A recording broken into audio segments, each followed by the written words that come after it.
fuck you doing? Remember that name, Good Pizza, with 3 Z's, baby, 3 Z's. What's up, fam? It's your boy JP, Good Pizza. Yo, check this out. This week we got a very special guest coming all the way from Miami. Yes, folks, we got Miami Mango in the building. He tells a story before, during, after all his trials and tribulations with the plant, all the things he's got going on, the new companies he's launched in California. He's absolutely crushing it right now. I can't wait for you guys to hear this story, man. Miami Mango, Good Pizza. See you all on the show. Alex, thanks for coming through, bro. Appreciate you sharing your day with us. And thanks for the invite. Absolutely. Yeah, definitely, man. Definitely. I've been following the story for a while. I'm excited to dive in. Before we get into Miami Mango and that whole chapter of your life with the cannabis and everything, let's just take it back a couple steps to the story behind the story, bro. Let's start with where you're from. Where'd you grow up, dude? I'm originally from South America. I was born in Bogota, Colombia. Nice. Yeah. Back Nice, in bro. 1970, so I'm old as dirt, prehistoric. Okay. I'm Got an OG in the house. Let's go. I'm an old guy, yeah. Nice, bro. How long were you in Colombia? I was there till about, I think it was 10, 11 years old. Okay. We immigrated to the U.S. in 1981. My dad was an agronomist. We had big farms. We grew sorghum, soy, cotton, peanuts, stuff like that. And he grew peanuts for like the M&M's, like Mars Corporation of Colombia. Oh, shit. He grew peanuts for them, and we had cattle and all kinds of stuff. And then shit was getting rough down there. That was down the era of Pablo, and if you had money, they would send you tickets. Tickets you got to pay, stuff like that. And it was getting crazy. And the farming was kind of going bad, so my dad just sold everything, packed up everything, and took us to Florida. And we ended up settling in this little town north of Miami. It's called Pompano Beach. That was my first place where we were at. Cool. And was there for pretty much 30 plus years until I moved to California. Oh wow, man! Wow, what was growing up in SoFlo like for you, bro? South Florida was awesome. I loved it. I loved that. Even when I was in Colombia, I always looked at America. As you come from a third world country, and you're a young kid. Disney World is everything. And then Farrah Fawcett. I don't know if you youngsters know who Farrah Fawcett was, but it's like kind of like the Pamela Anderson, back in the day. Got you. $6 Million Man, that little show, that was his girlfriend or whatever. So Farrah Fawcett was it. So I love the blondes. I'm Latin, so fixation. Like the blondies? Yeah, I'm a blonde guy. That's right. So the fixation with the U.S. So I was glad to come to the U.S. and we were close to the ocean. So then I met the surfers, and you know what happens when you meet the surfers? They all smoke weed. Yeah, they do. They all smoke weed. That's right. So that's kind of was my introduction into the cannabis. And I was very anti, cannabis when I was super young. Even though I came from Colombia, and you say Colombia, everybody says cocaine. Yeah, for sure. That's where my mind goes. Cocaine. My parents were very very strict. We went to Catholic schools, private schools back there. Like I said, we were wealthy at that point way back then, and then we went broke. But they definitely kept us sheltered, and we weren't into the weed thing. And it took me years to get into the weed thing. I kind of started working young, like 14 years old. Started working at McDonald's. Lied about my age. You had to be 15. My parents were broke at this time when they came here. They did all kinds of jobs, and then I lied. I worked at McDonald's, and I was the guy that made the biscuits. 5 in the morning, McDonald's, rolling biscuits out, for the breakfast sandwiches? Yeah, breakfast sandwiches, right when biscuits came out. So I always tell my kids, I used to make the biscuits, and in their mind, they thought that I invented the biscuits. No, I didn't invent the biscuits. I just made the biscuits. But I wanted to go in early on the weekend because at 11 o'clock I was out, and I was going to the beach. There you go. Play volleyball, and surf, catch waves or whatever. Yeah. So and then, from that job, I went to other. I think I didn't last there too long. I mean, I never got fired, but I quit. I went to a better restaurant. It was an Italian restaurant in Boca Raton. Oh, nice. Called Geppetto's. Okay. Geppetto's. I was a salad boy, bus boy, whatever it took. I did whatever it takes. From there, then I went to Ruby Tuesdays, and I was the bus boy, salad boy, dishwasher, and then I got into prep cooking. Okay. I started prep cooking, and then I stuck with prep cooking, and then I went to. Then I ended up working at a ocean resort in South Palm Beach, North Broward, South Palm Beach, where I got a job as a salad dessert guy, and then from there I went to grill, and then I went to a saute, and I worked there for several years, and but in the summers I would stop cooking, and I would go work construction. And work construction all the summers, and any lengthy break, because it was, I mean, in the restaurant business back then, it was like $3.25 an hour minimum wage, or Yeah, you with know, your $4. tips, yeah. And no tips inside the tips. kitchen, no side, no. Oh, that's right. You were in the back of the house. We're talking 30 years ago. Yeah. It's 30 years ago, you know. So you got to think about it. Yeah, $3.25 an hour. Holy shit, that's cheap. But it was 30 years ago. That was minimum wage. You know, $3-4 an hour. If we work construction, if you work construction, we're getting $8 an hour cash. So that was, you know, that's like, you know, that's triple up pretty much. Triple up? Yeah. Triple up. So I started working construction in the summers, and then after high school, I just, you know, I went to full construction, and that's kind of where I got the skill work to do what I do now, which is cultivation and building facilities. Kind of both kind of go in hand, you know. They do. The corporate structure of the restaurant, the, you know, time to clean. You know, if you got time to lean, you got time to clean. Yeah, I like that. And you know, and I use that to this day. Hey, you got time to lean, you got time to clean, you get on it. Hell yeah. And then, you know, there's just the cooking is very, you know, recipe oriented. You know, half a spoon of this, you know, quarter cup of that, you know, which kind of helps with, you know, what we do now in growing weed. Making newts. Yep, and then construction, you know, helps you understand, you know, how stuff's put together well, you know, and how to build shit and make it, you know, build it to last. So I think it was a good foundation as a young age, without knowing it, that I was going to end up into this thing. How I got into the actual weed thing is all my friends were rich surfers. Rich surfers? Rich surfers. No shit. Yeah. Well, you know, all my friends, most of my friends were rich surfers. Nice. The ones that I hung out, because I went to a private school. Okay, gotcha. You know, There's money down there in SoFlo for sure. Yeah, my private schools were supplemented by my soccer skills. I played a lot of soccer when I was young. Oh, nice. So they kind of, you know, I was really good at it. They subsidized my high school tuition for me playing soccer. They helped us. We were broke, you know what I mean? Sure, sure. And then I worked to pay for the other half. I paid for everything. You know, my parents didn't have enough money. Pay for my own braces. Pay for whatever. Respect that, bro. We had to. And then so my friends, you know, they sold weed. You know, even though they were rich, they still sold weed, right? Because it was cool. Yeah. They had the good weed. They smoked weed. Rich friends that sold weed too. Yeah, you know, it's a cool thing to do. You know, like it was just the fast Florida lifestyle. Yeah.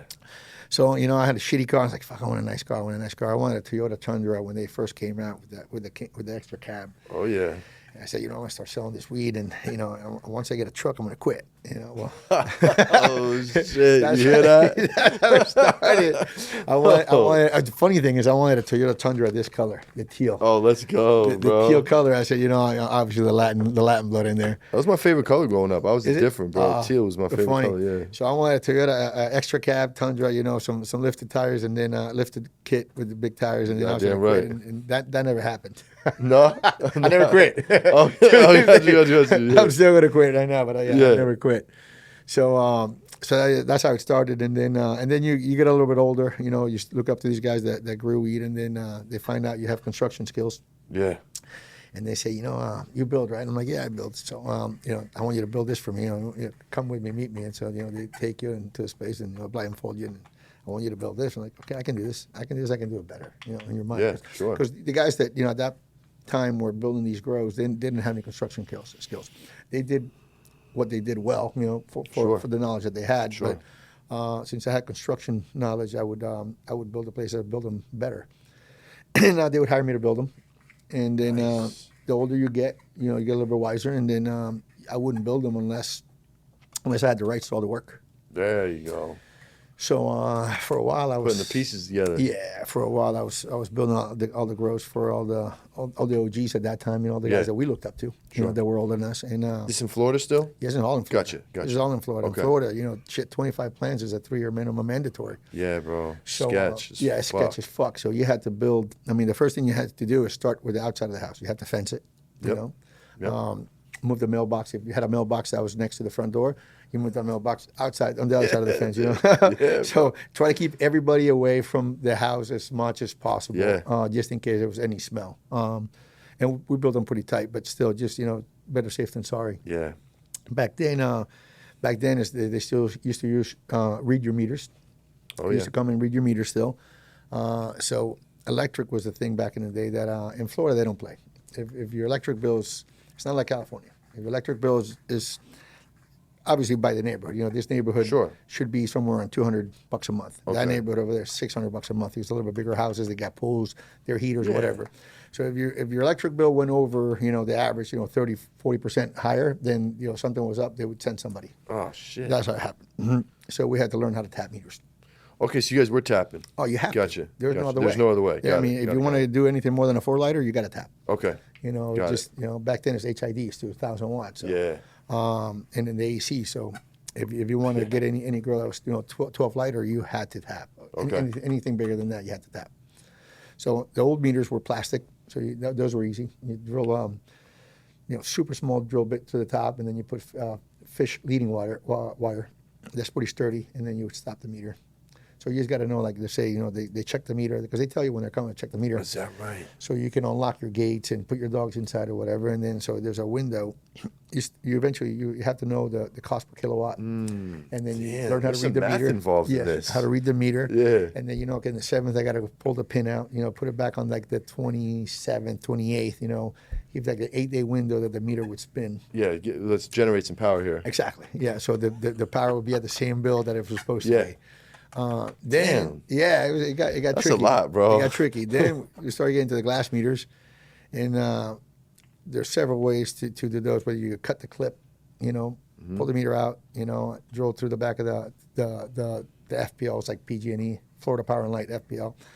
I don't recommend doing that because then if they ever came and took the meter out, they could see all your stuff. So then you learn that you got to go underneath. You know, you look at houses that have the electric underground, so you got to dig a hole.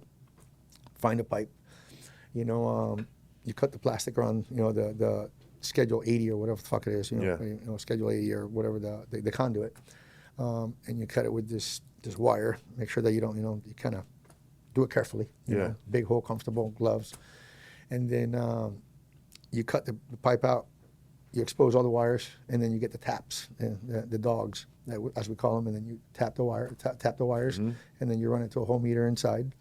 And do a whole panel from there.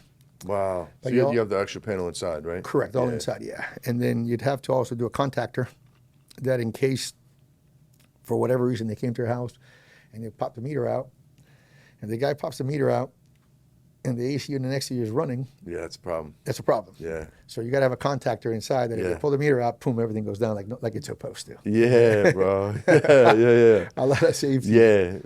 Yeah, that's how ours was when we set ours up. Allegedly. You know, Allegedly, yeah. Everything here that I said is allegedly. Allegedly. Yeah. Yeah, for sure. And they would shut the power down to check the neighborhoods to see who's still running. Yeah. But, This is like a couple years ago. This isn't back then. yeah, but like I said, as long as you have a contactor, it will shut everything down. Because Nice, if dude. the meter loses power, then it shuts down. The only way they could really kind of catch you is if, you know, there's a house, there's 4 houses, and then there's a power pole with a transformer, and then it goes to each house. They got to go put an amp meter draw to see how much amperage is being used from that house. It's kind of tough to figure bro. out who's stealing the power. Yeah. Okay. And even people to this day think that because they have a smart meter or whatever, if you tap the power, they don't know. Yeah. That's what I say. They don't know. They don't know. There's lost current all the time in these underground pipes. You know, so be safe though. Be safe out there, tell you safe. tappers. Yeah, be safe. If you have thick gloves and you're comfortable when you do it. Yeah, fuck, dude. You ever seen anybody get zapped? No. Thank I God. wouldn't want to. No way. Not Not with with that voltage. That's not a phone call that you want to call. Nah, bro. Nah. Okay, cool, man. I was telling my son about that this morning, like not about tapping, but you know, a lot of the guys in our space. I was telling a little bit about the interview I was about to do today. I was like, a lot of guys in the space, they do construction like grandpa, like his grandpa. You know what I mean? My dad, and they turn out to be really good growers, man. They set up really nice grows. So it's crazy how I continue to hear that, man.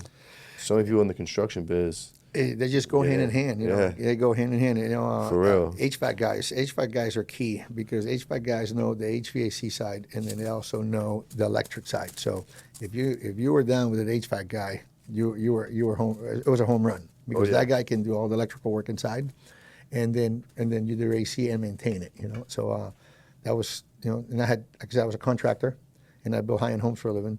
So I knew guys that had companies, obviously, for AC, and then their workers that would want to work for me on the side because they knew I smoked weed, and they knew that I sold weed. And after years, you develop friendships with these guys, and Yep. it's all cool. So we all do it together, you know. Create a little network. Exactly. You know. Yeah, Exactly. I see it.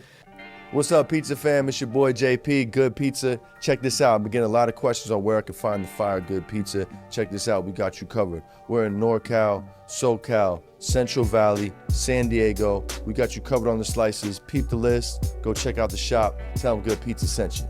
Peace, love, Good Pizza. Yeah, but I had the rights to all the places that I would build, and then I also maintain their grows for them. And Nice. And that was what made me be able to have a successful construction company, because you know, I didn't get a construction company from my dad or anything like that. So the hustling on the side paid for a lot of my shortcomings from lack of knowledge on estimating. Let's say, you know, if I didn't estimate a job well, shit, you know, most people go out of business. No, the black market weed will keep that construction company going. Gotcha. You know, to the point that eventually ran on its own. You know. Okay. You learn. You know, you learn by trial and error. How many spots were you rocking down there? Dude, I can't even count how many I put together over the years. But you know, myself, I always built it for people that put them that they ran and we had a split. Did I run by myself? Actually, like sit in it. Only the last one, and that got raided quickly because an AC guy ratted us out. Yeah, so that was a rough one. Took it all on that one. But I would usually build them and put people in it and work a split. You know, Nice. I would teach them how to run it. Smart. I would teach them how to run it, and because I ran a company, you know, I ran a construction company. I couldn't sit there all day and run it, so I would build it, you know, write the SOPs and go check on it whenever I felt like it. Now, whenever he told me to come by, you know, if you ever called me and told me, "Hey, I need you to come by to do something," I would be very skeptical. You know, why do you need me to come? Yeah. Did something happen? Yeah, bro. Did something happen? No news is good news, bro. Yeah, exactly. So I was kind of just show up and you know, just, you know, point out, hey, we got to do this, we got to do that, or this is not working, that's working, stuff like that, and kind of, you know, tutor them through the process. Sure. You know, we had SOPs. You know, we had shit like actually I was very organized because of construction. Yeah. So I would type out stuff like that and I would give it to them. You know, recipes and stuff like that.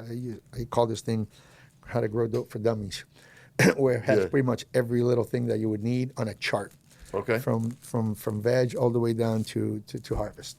You know, Nice, dude. what you know, lighting schedules, you know, irrigation schedules, you know, what to put of what ingredient. You know, it was pretty dope. Laminated, and as long as they're doing the water changes, they're good. Laminated them. Oh yeah, Let's Well, this guy's over here put it on a table, and then he spills water on it. Yeah. You know, that only happened one or two times. For you know what, we got to make the thing waterproof. Yep. Let's laminate it. Oh, yeah.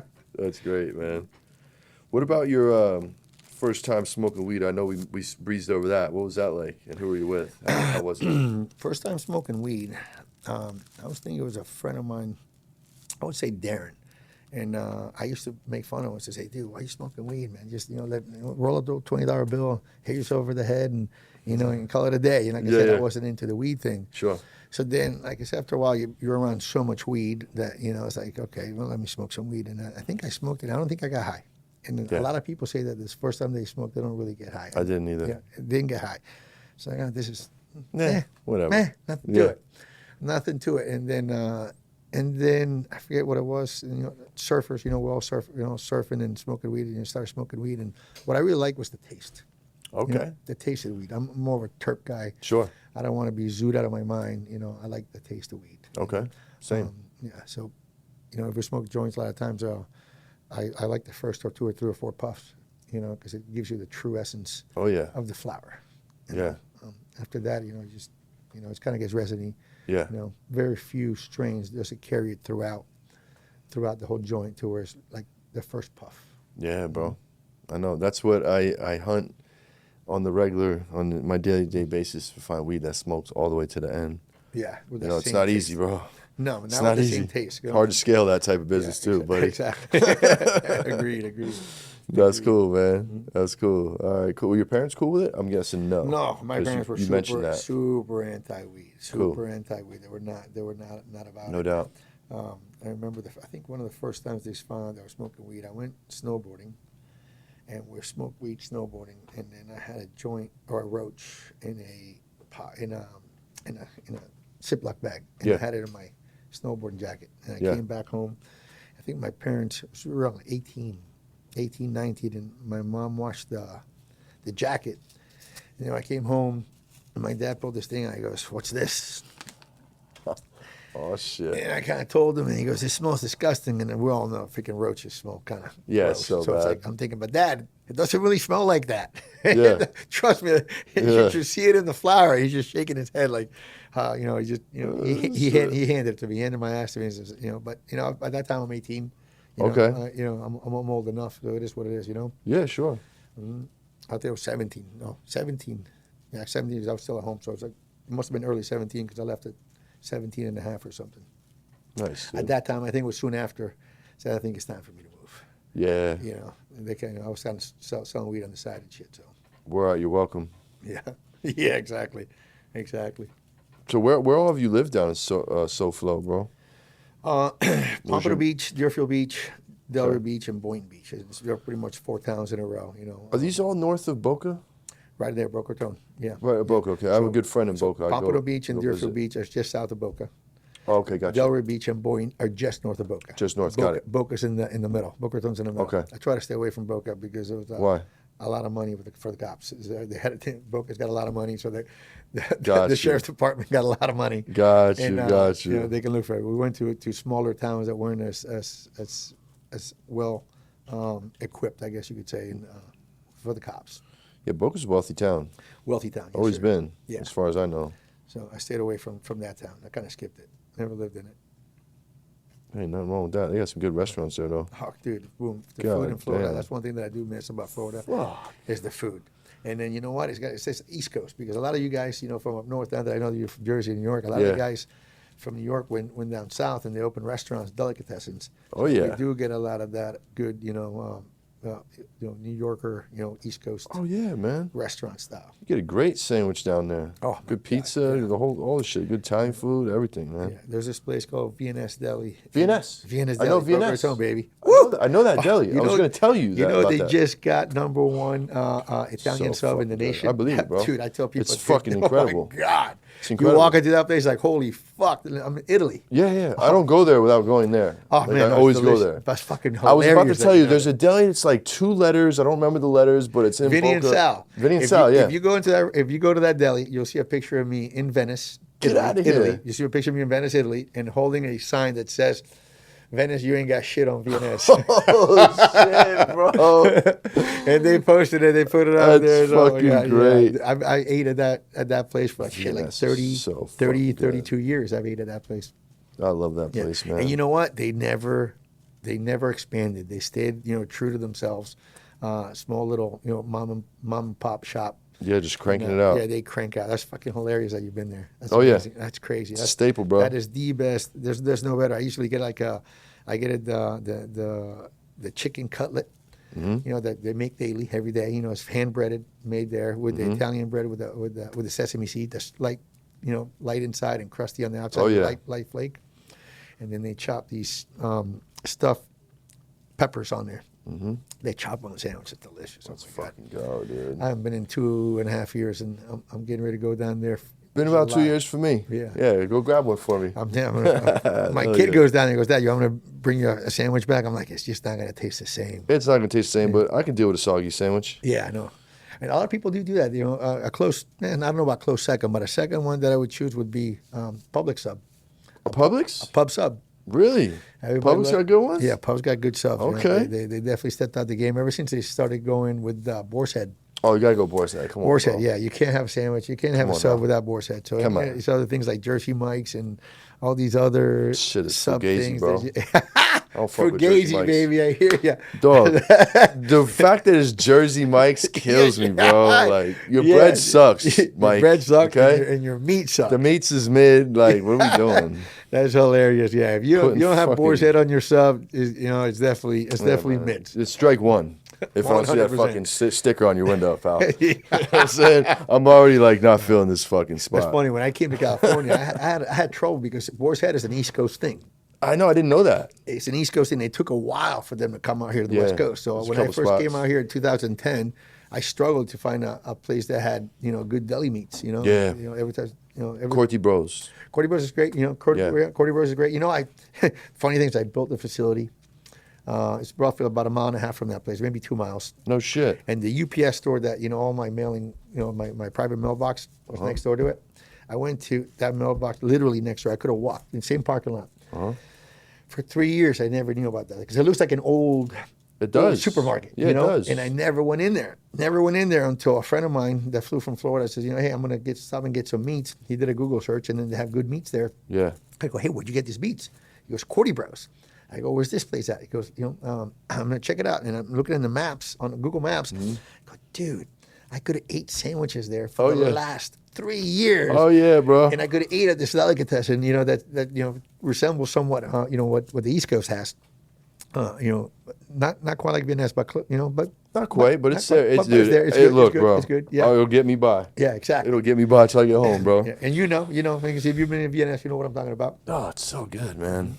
It's Delicious. so fucking good. Delicious. Yeah, man. I'll be sure to tell Vinny and Sal that I mentioned them. Please do. And if you remember, I don't know if it's my boy Blaze, but his real name's Matt. Maybe you tell him, I don't know, a friend of Matt, because he's a frequent there. You know what I'm saying? Like, fucking, Yeah, like I said, probably 10 years now. 32 years. I got a picture of me and all our surfer friends. That's fucking. I didn't know that place has been around that long. Dude, forever. No shit. Forever. Nice. For a long time. That's all tight, the surfers bro. and everybody knows about it. The problem is that sometimes like shit. If you go, it's like if you don't go there like before 12:30. Yeah. Or after 3, there's a line out the door. No, we call it in, pick it up, bro. Yeah. There you go. Dude, we don't fuck around. Yeah. For sure. You ever been to Boca's Gentlemen's Club? No. That's a good one too. They don't have cold cuts there, but they got some hot Cuban sandwiches. Yeah, I don't think I've been there. Yeah, it's cool. It's cool. Yeah, but Boca Raton, Delray Beach, Good one. Great place. I don't know. Have you been to Delray Beach area? I have not. No. Okay, which is just the next. I mean, they call it Boca del Rey because it's pretty Gucci in the side of things. So they're upper class kind of like things. Sure. Restaurants and stuff like that. But Del Rey, the Avenue, Atlantic Avenue, it's got restaurant after restaurant after restaurant. That's a little gem of a town with clubs and stuff like that. You know what? Maybe I did go there last time. Wasn't asking where we were, but we did have a nice. It sounded like we just mentioned with a bunch of nice restaurants. Nothing but restaurants, just right next to each other. Super crowded. Yeah. Streets. I was there. All kinds of stuff. Yeah, that's nice, nice bro. Yeah. That's very nice. Cool, man. So, what makes you move to sunny California, my friend? Well, besides California's awesome. We were. This goes back to we're growing weed back in the day in Florida, and it got hot. Okay. For a while, Florida was super hot on grows. They just want to bust every indoor grow because of civil forfeiture. Okay. They catch grows. They're usually going to catch some money. You know what I'm saying? Sure. Cars, houses. Sure. And they were hot on grows. And I was building grows at that time. We were hot as could be. Hot tamales. Sure. My friend calls it. Sure. And the DA was on our ass. They even pulled my kids out of school. What? Questioned them. Yeah. Jesus. They watched this thing out of A&E, or Law and Order. Right. Law and Order, where they made a false report. They made a false report to to say about guns and weed at the house.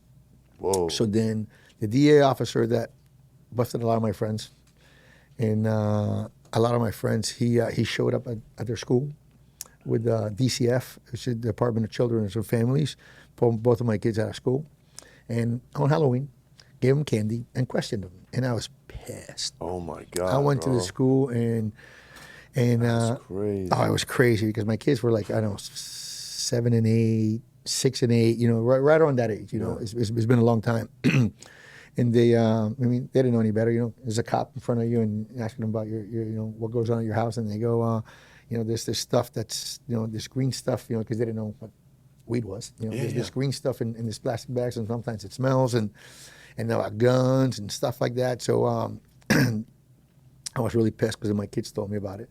So I went to the school and ripped them a new ass. I'm sure. I was a single dad. I took care of my kids. And, no kidding. Okay. And then from there, they went to my ex-wife's house and questioned her. And she said, thank God she went along with the program. Okay, cool. And cool, she says, cool. He's a contractor. He's a great dad. Pays child support. I don't know what you're talking about. Yeah, cool. So the DCF lady, because they have to go over there too, talk to her.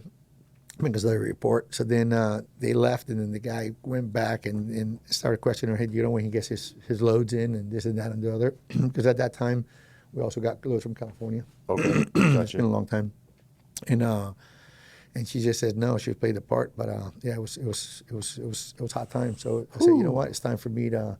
I seen the writing. The writing was on the wall. You know Sure, what I'm saying? man. You know, I would bro. catch him riding by my house and looking, and I said, you know, it's time for me to get out of here. So I came to California. LA first. LA is hectic. I just couldn't, you know, LA's hectic. The traffic take you 2 hours to get anywhere. So then I went to San Francisco, same shit. Then outskirts of San Francisco, Vacaville, and all this places. And I was broke at that time again because I had, you know, I was in the construction industry. I was on my way up. Yeah. And then the bubble bursted. You know, the housing bubble bursted. 08, 09? Yeah. 07, 08. Yeah. I got my ass kicked to real estate. You know, I got divorced. Like I said, ex-wife. I gave her all the money, and I kept all the houses. Okay. And I said, I'm well on my way to be a renowned high-end custom home builders, kind of what I wanted to be. And no, the guy, God said, no, sit your ass down. Yeah. You know, I got foreclosed on, bankrupt for a couple million, foreclosed for a couple million, lost every property. God damn, man. And how am I going to do this? So then I said, you know, I'm going to start fucking growing weed. So then I started, you know, setting up a couple places for other people. There you go. And then this shit happened where we got raided at a house. I ran out the back, got away. I told the story in the first smoke of the day. You know, it was hectic times. But I said, you know, I'm going to California. So then. This was in California you got raided? No. Well, I got California. I got raided in California in 2017, though. Too. Okay. Yeah. Okay. All right, we'll get there. We'll get there. So anyway, This is in Florida. the writing was on the wall. I had to leave Florida. So I said, you know what? I'm going to go to California. I'm going to grow the weed there. Then I'm going to send them back. You know, there you go. At least I can grow weed in California. I don't have to tap a meter. They don't care. Yeah. Nobody cares in California. Sure. It's like the Wild West. Yeah. Everybody grows weed. Everybody. Everybody grows weed. Yeah. No meters. We don't have to tap shit. Let's just grow the weed there, and we'll bring it back here one way or another. Easy That's what we peasy. thought, yeah. So like I said, LA was rough. San Francisco was rough. I started going outskirts of Vacaville and stuff like that. Looking at my properties that are expensive, so couldn't afford it. So I went to Oroville. Okay. Oroville, which is like a town about hour and a half north of Sacramento. Yep, You know, I'm familiar. little small town, methy town. You know, but I could afford the shit there. There you Like go. $200,000 for like 6 acres. So bought a property Fuck there. yeah. We had a building and we started growing there, and had a rough time at the beginning. You know, it was so rough. The seasons here, you know, it gets cold and hot and stuff like that. With the intakes was messing up with us, but you know, we made it work. I mean, we suffered for a while, then we got it to work, and then we would at the first, you know, we do what everybody else does, you know, wrap and pack, you know, send it to the mail. And that didn't work too good. You know, it's just too stressful. You know, too much. It's fucking, too many boxes. Stressful. Yeah, dude. You know, I had no nails. I bite the shit out of them. I had no nails at that point. And then you just have to evolve and see what else you're going to do. So then, you know, thought about the trucking. That didn't work. So then we started building crates. Okay. Crates. That you can grow in? No, crates to ship the weed. Oh, say less. Yeah. Crates. Yeah. You know, like, you know, you start growing a lot more weed, and you know, you can't send 300 pounds in boxes. You know, 1 or 2 pound you boxes. It's just too many. There's just something's going to happen. You know, it's not if, it's when. And you know, It's when. You know, even if you send 5 pounds at a time, there's just too much weed. Yeah. So we started building crates, and we would never ship out of California. We'd drive over to Nevada. Okay. Nevada, and then you know, professional crate. Like I built the crates myself from the inside, so you couldn't take apart the crates. Oh, You know, you shit. build the crates all from the inside, all the screws from the inside, caulk the whole thing. Wow. You know, the crates were big. It was supposed to have like an engine, you know, a car engine in it. Got it. Until the first time I went to a place that threw a car engine, and the guy that's taking the orders was a gearhead. I started questioning about the engine. I'm like, oh fuck, I couldn't tell you. It takes unleaded. Takes unleaded. I said, shit, I better change shit. the receipt. I better change, you know, the invoice, the logos, you know. So I went Yeah. into something that I knew, which is construction equipment. Okay. So I made a logo, embroidered shirts, you know, full invoices with packaging slips, the whole deal of. Embroidered shirts, this guy. Oh, dude, I fucking love it. went to the whole deal, man. I had it all set up that because I would leave from Oroville to go to Nevada. Sure. So then, if you get caught pulled over, not caught, but pulled over. You always have a story, and the story's got to make sense. Bro. You know, if you start stumbling, then it's not going to make sense. So I would research asphalt companies, grading companies that were from Sacramento to Oroville all the way down to Nevada. And I would have invoices, you know, that were stacked. So it gave me a reason to be in Oroville. Look at you. You had to give you a reason to be in Oroville to drive back those roads, you know, and you had 2 crates in the back of your truck. So I'm dropping off this equipment that goes on the front of a skid steer, like a Bobcat, for grading, you know, with radar, you know, or not radar, laser guided. So it would go up and down. So because I could talk about construction all day long. So so I have invoices in case that I got pulled over. I'm just, you know, driver just delivering these things. And, you know, I made a stop here, you know, and then I'm going over here to Nevada. So, you know, you have to have a story somewhat that makes sense. No doubt. So we go to Nevada to ABF Freight or something like that. I know ABF, you know? Yeah, ABF Freight, some place that didn't have cameras or anything like that, and we drop off the crates and pay them in cash or money orders. Nice. Sailor V, and had a company in Florida that would receive it. Okay. So as soon as I would send it, I would fly to Florida. Okay. And then, you know, first I would. This is fucking cool. I knew where the crate was going to land at the ship, the ABF Freight facility, right? So I would go first early in the morning and scout that place out. Okay. If there was a bunch of black SUVs, it was no fucking good. You know what I'm saying? From there, you know, you're already on, you know, level, you know, DEFCON 5. Yeah. But there was never there. So then you make a phone call with, you had like 3 or 4 phones. You make a phone call, say, yeah, you know, I got an email from a company that says they're delivering something today, you know, and it needs a forklift. One of my forklift operators is out, and then I got another one. I got another guy here, but he needs to leave early. Do you have a certain time that he's going to be here? So I don't want to sit there for fucking 8 hours, you know, staking out my own delivery. Sure. I wanted to get like a window, and they go, yeah, no, he's going to be there in the afternoon, and I go there in the morning anyway, and he's already there. It's like, fuck. Oh shit. So, but whatever, I would just watch from binoculars, make sure that everything looked good. Yeah. And then somebody else got paid to go pick up the box, and he'd pick up the box on a truck, on a crate. The owners of the company had no idea. Somebody in the back was getting paid to take the crate out of the truck, put it on the side, and then put it on a pickup truck that would drive away. You know. No so shit. if they ever went there, it's like nobody would know anything. Nobody knows nothing. Nobody's gonna fess up to it. Sure. So we did it for a few years. Solid, bro. We did it like that for a few years until a crate got caught. What's up, guys? Just want to take a quick second to shout out my sponsors over at Grove Bags. Listen, Grove Bags are hands down the best way to store your cannabis. Forget jars, forget mylars. Nobody does it like Grove Bags. Listen, it's a 6-layer, non-static bag. State-of-the-art technology. It's going to keep your weed fresher for longer. It keeps your cannabis between 58 and 62% humidity at all times, the optimal humidity to store cannabis. It's going to increase your shelf life, help prevent mold, weight reduction. Hands down, it's the best product out there. We don't use anything but Grove Bags at Good Pizza. And especially if your product is in stores, we all know there's some shelf life issues at the stores. This is gonna keep your product lasting longer on those shelves, so when your customer goes to try it, it's gonna be fresh cannabis. Listen, if you wanna store your cannabis the proper way, use Grove Bags. Use promo code PIZZA with 3 Z's, that's PIZZZA. Tell them Good Pizza sent you. Fuck, one got hit? Yeah, it was like 340 G's, 330 G's. Oh, big boy. Yeah, it was one of the nicer crates. That one got caught. How'd it get clipped? Just I don't rando? know. I don't know. You know what? I think these things were. This is pretty tricky. The crates were built from the inside. You know, all screws inside. The top was nailed with ring shank. Ring shank nails is a nail that's got rings that you can't pull it out. You can't pry them. You can't pry it out. You're gonna fucking destroy. Yeah. The wood. You might as well saw it. Yeah, you can't put it back together. And then it had the straps and it had the logos, whatever, and they were cocked inside.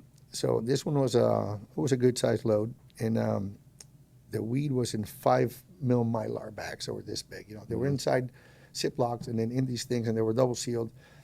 They're like pillows. Yeah. And they surrounded the crate.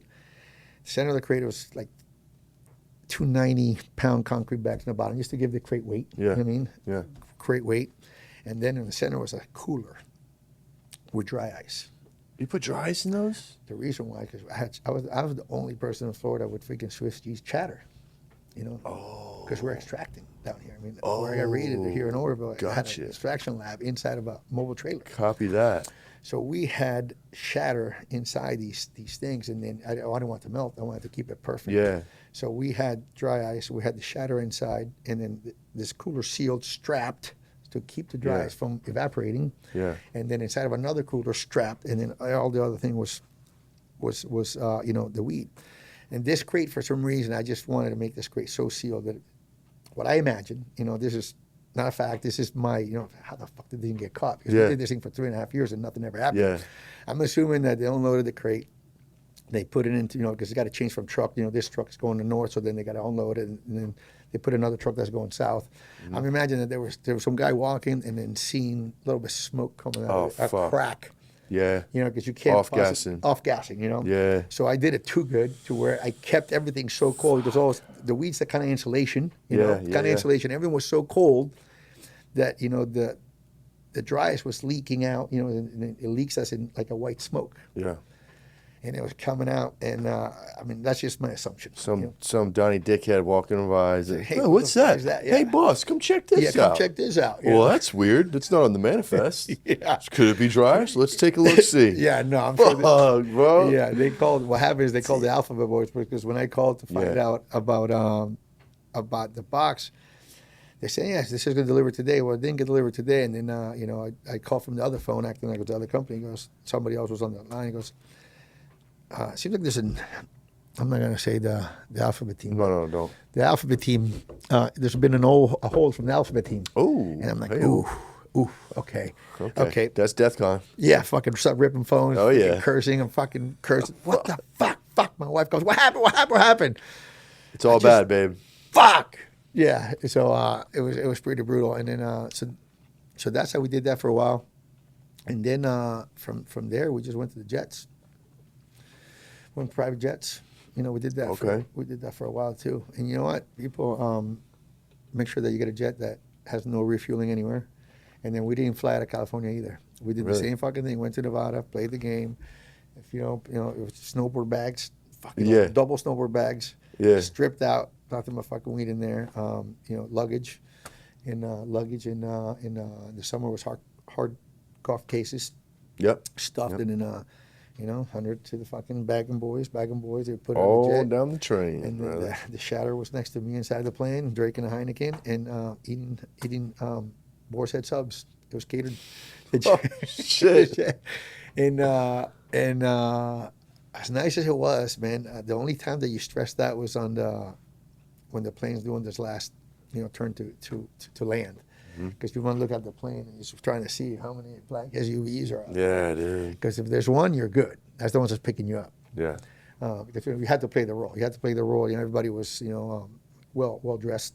Sure. Like, high rollers, you had to play the role like, yeah, you're on a PJ, bro. Yeah, exactly. You had to play the role. So, they would pick you up at black SUVs would pick you up in a hotel in not Vegas, but Spark, Nevada, in Nevada. Where there's also casinos, and then they take you to the jet. You go to the jet, and then you fly Boca Raton Airport. Yeah. Boca Raton Airport, right there in Palm Beach. I'm familiar. The small Boca Raton Airport. So, and then from there, they pick you up and take you to the house, and you're like, okay, another mate. Yeah.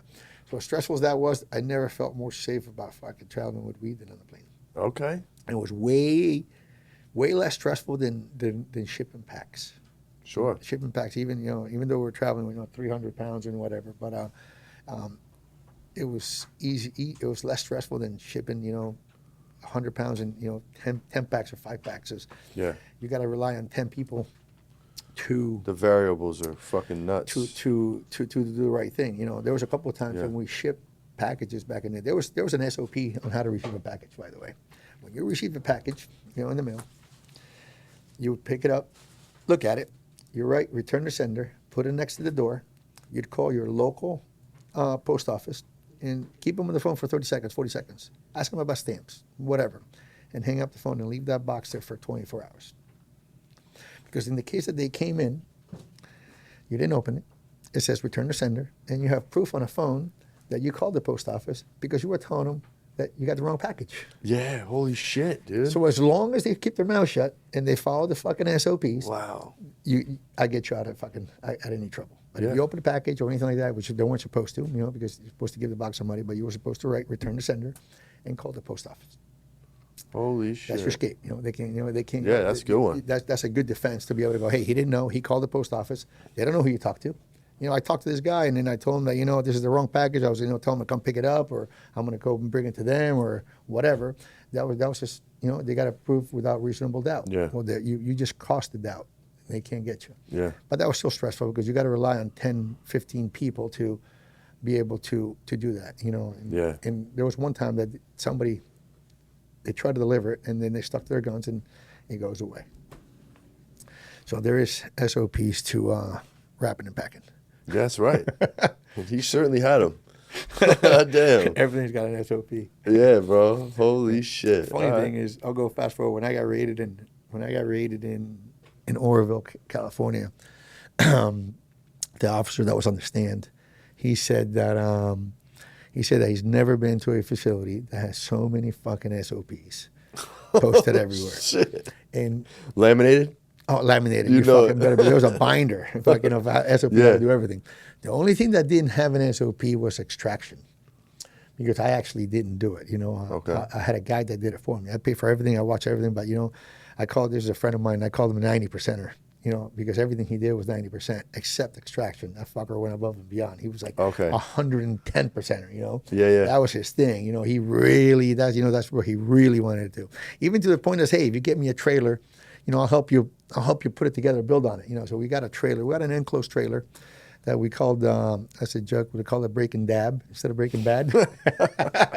Full enclosed trailer. Fire. Full enclosed trailer. I mean, we put 2x4s, so insulated it. We had outlets wherever they needed to do, full on GFIs, extraction hood, stainless steel, FRP on the walls, badass, the first 16 cubic foot cross international oven with multiple shells I had there.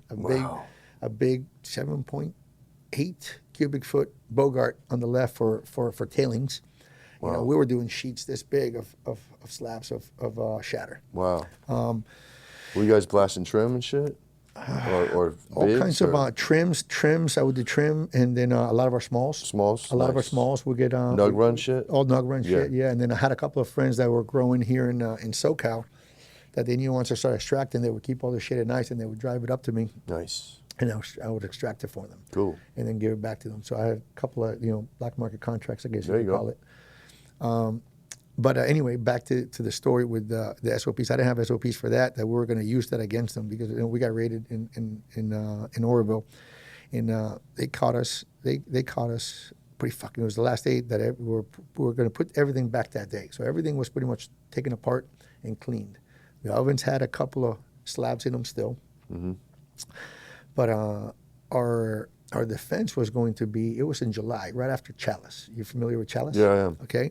So, and my phone had all pictures from Chalice. I mean, Chalice was the Wild West. It was wide open. There was people fucking with shatter everywhere, weed everywhere they were selling. And this was 2017, before legalization. Our defense was going to be, yes, you're right, we extracted, but we didn't extract in this county. It's a mobile. Think about it. Everything's a mobile lab. Ah, gotcha. I could extract it in the county next door. I could extract it, in Nevada. I could extract it in L.A., anywhere. Yeah. But they didn't catch us with a hand in the cookie jar, per se. They couldn't say that we extracted there. Now, 5 of us got arrested. 5 of us went to jail. We stayed in jail for a month. They wouldn't let us out. $2.5 million bond. I got all these people on Instagram calling me a rat all the time that, I got out. Well, we got out after a fucking month on weed and extraction, because we all kept our mouths shut. And then we fought this case for 4.5 years. God damn. 4.5 years. After 3 years, they dropped most everybody off the case because nobody talked. Not even my trimmer. Wow. And we're looking at 3 to 7 county time, not even prison, county time. Wow. And they offered the trimmer, got a jail-free card, and he held through. And this is like unheard of 5 dudes Fucking being trimmer. arrested. Yeah. Yeah, and we all held it down. And I'm still friends with all those people to this day. Hell yeah. I still tell people on Instagram, find a paper on me. I still tell you, 10 racks, you can find paper on me. Right. That I ratted anybody.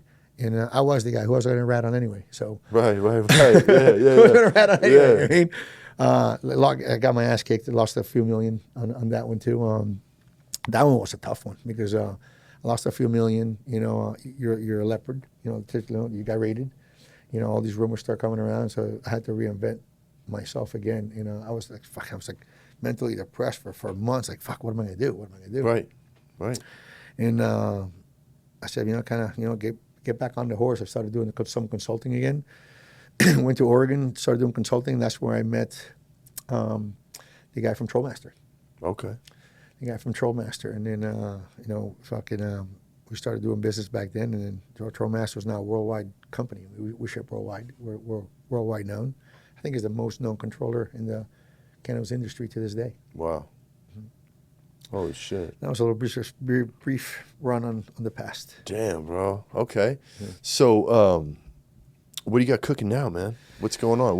So you're in Sacramento now. Tell us a little about your establishment in Sacramento, what you do, and you know, what you're up to these days. Okay, so since I came to Sacramento, Oroville, since 2010, I kind of met people over the years through Instagram. Mm-hmm.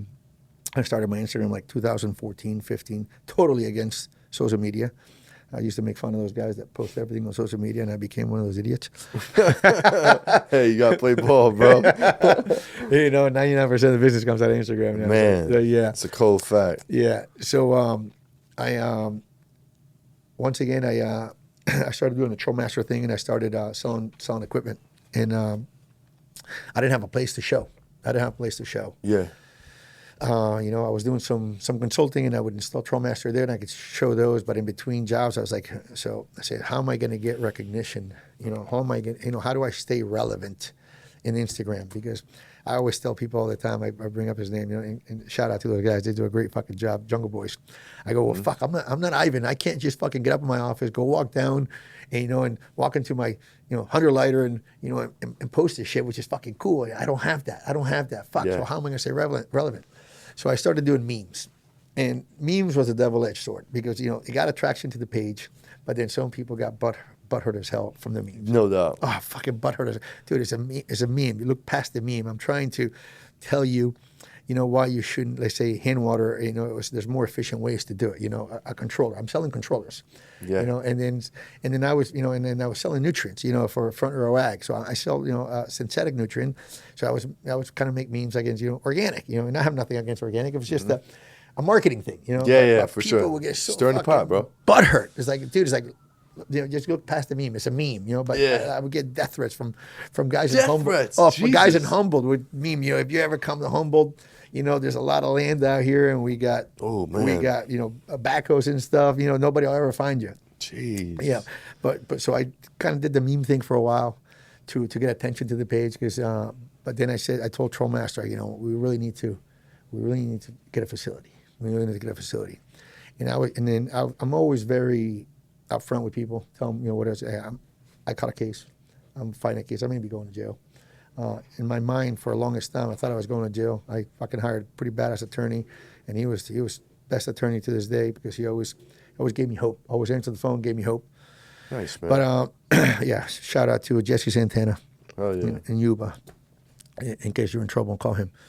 But anyway, I needed a place. So after a while, I just fuck it. You know, I would send them DMs that people say, hey, you know, can I walk through your facility?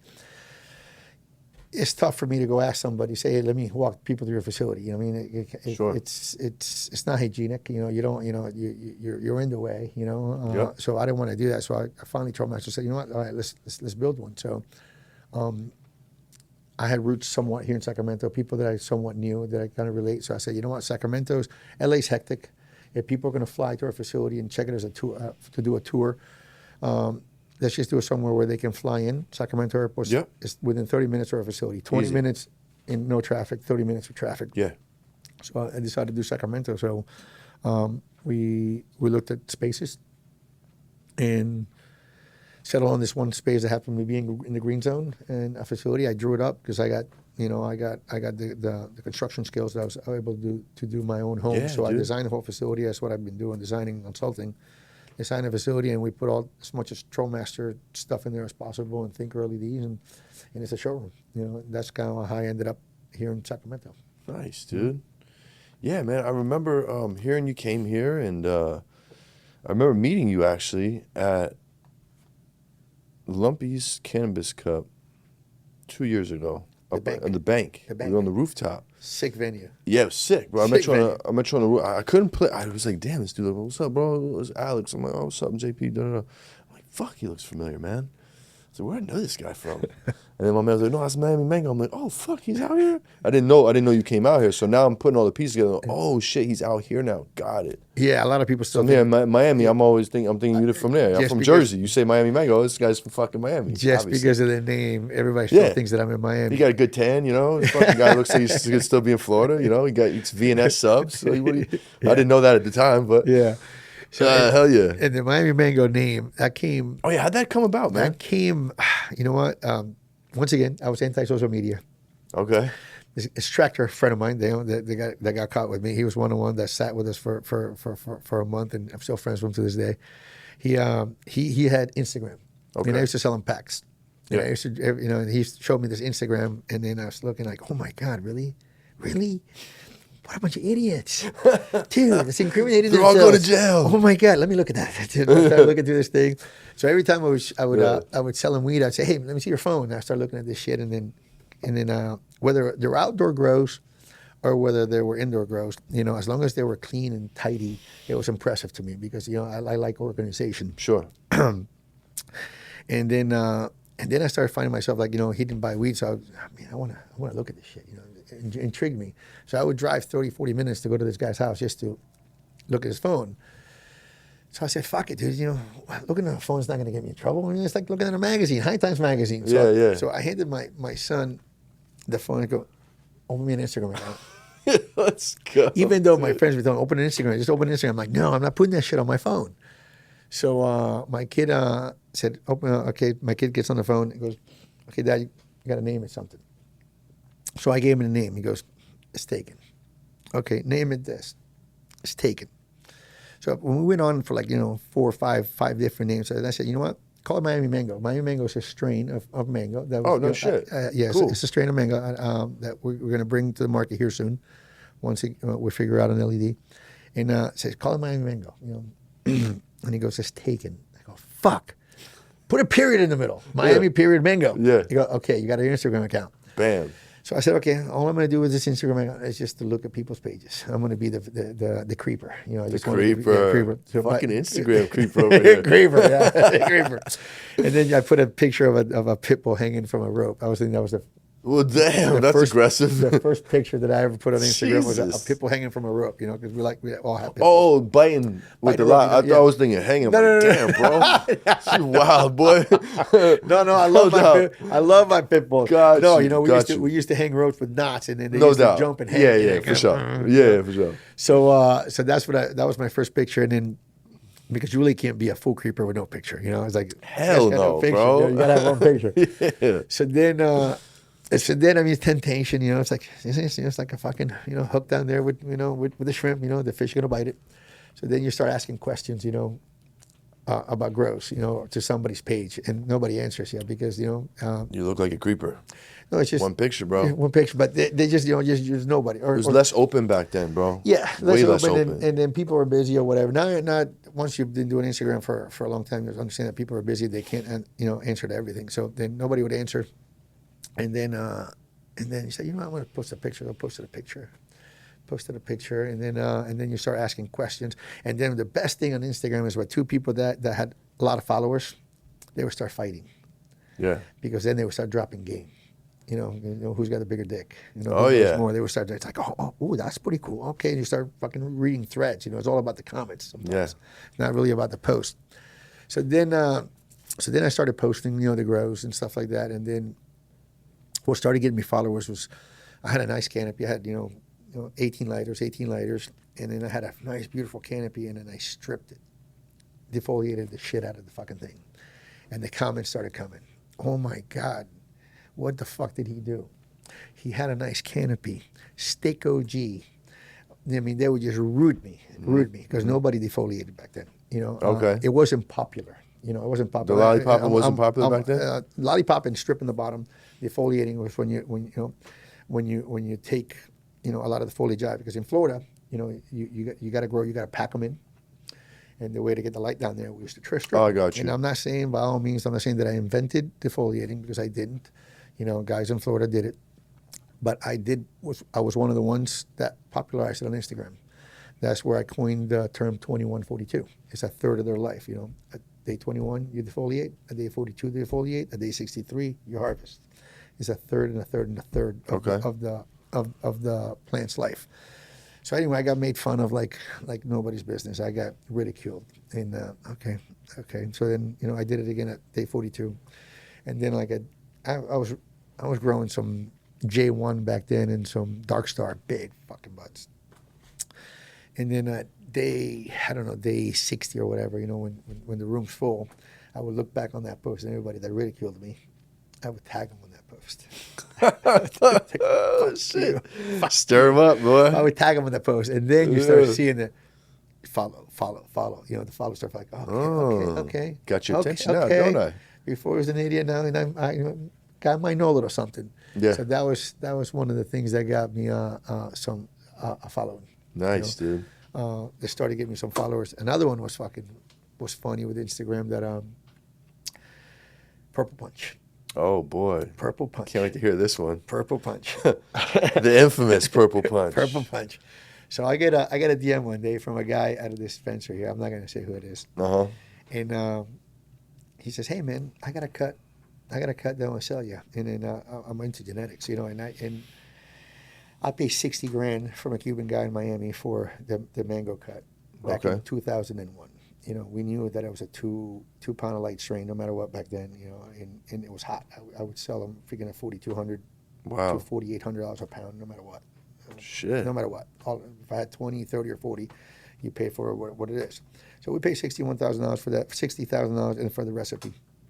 Once again, I get accused of people accuse me of saying that I invented the mango. No, I didn't. It was Shanti Baba, Mr. Nice Guy Seeds sells it.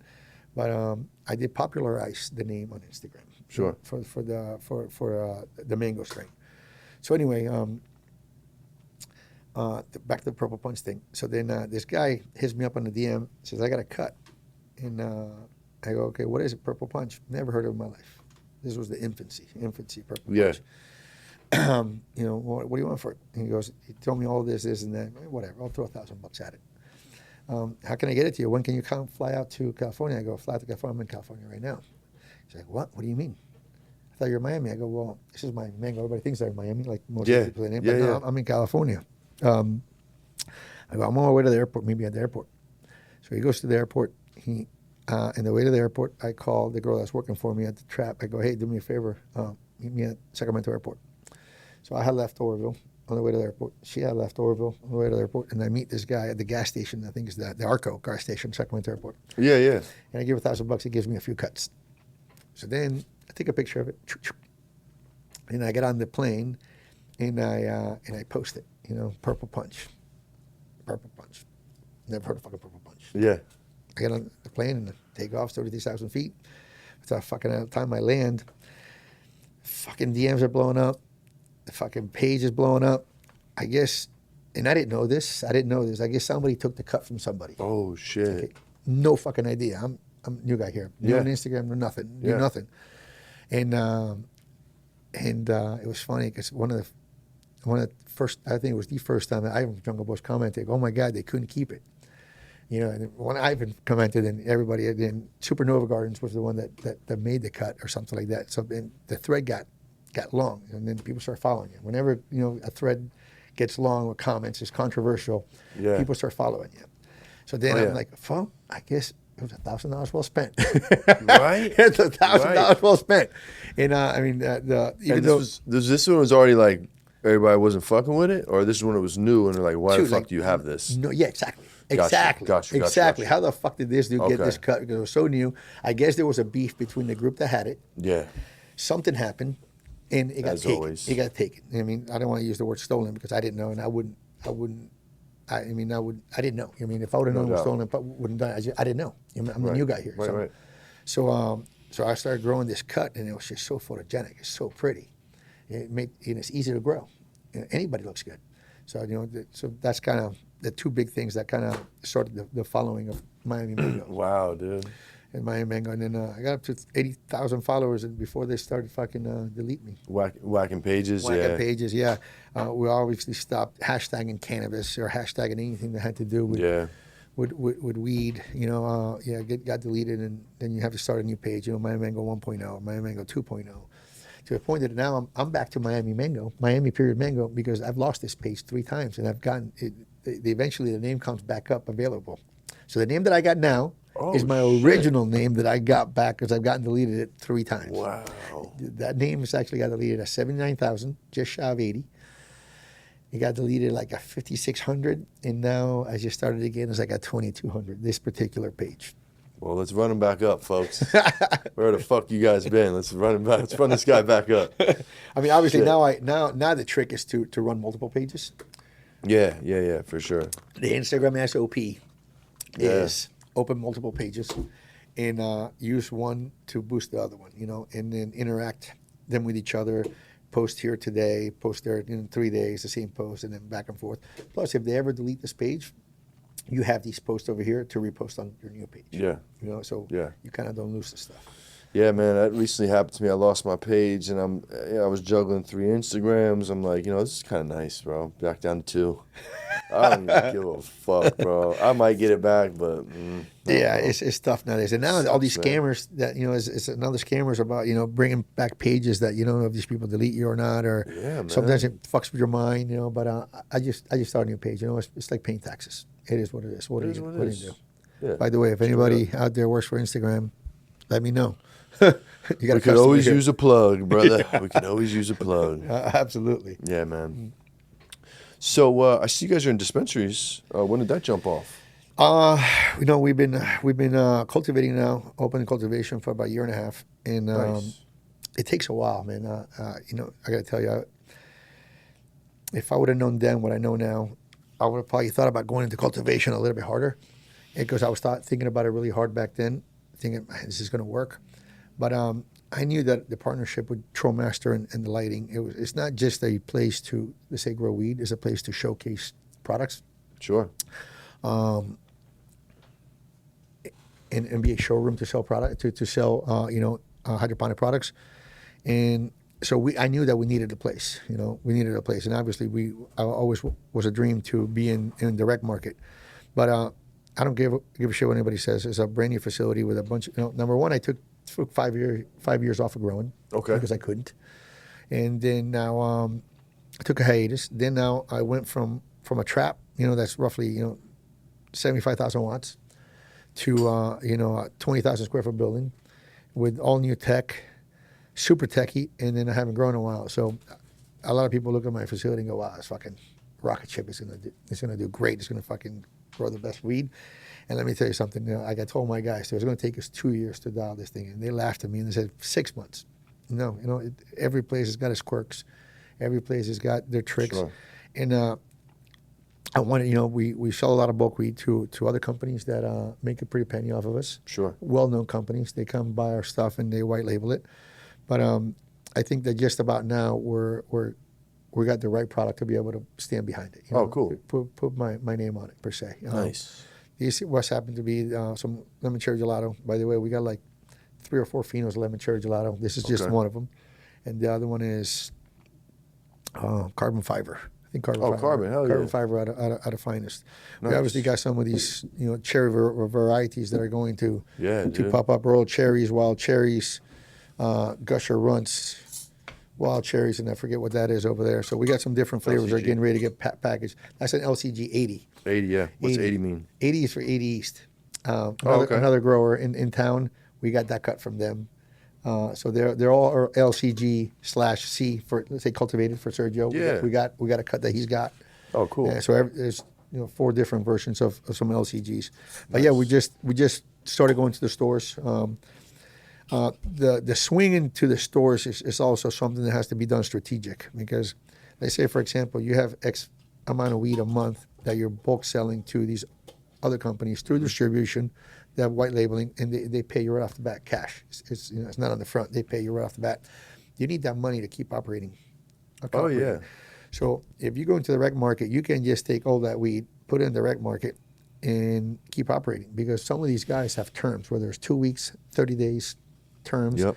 On the front. I call it on the front. On the front, yeah. They call it terms. Make They it call it fancy. terms. I just furnish some work. Where's my fucking money? Terms equals the front in the legal market. Yeah, dude. It's just a corporate term for fronting. Yeah. So if you put all your weed in bags and sell it on the rec market, you have no cash for 30 days. Yeah. You still got to pay bills. So you got to roll out your rec market's got to be rolled out slowly, because Absolutely, slowly, bro. a couple of stores, they're local, because also your delivery, we have this a distro too.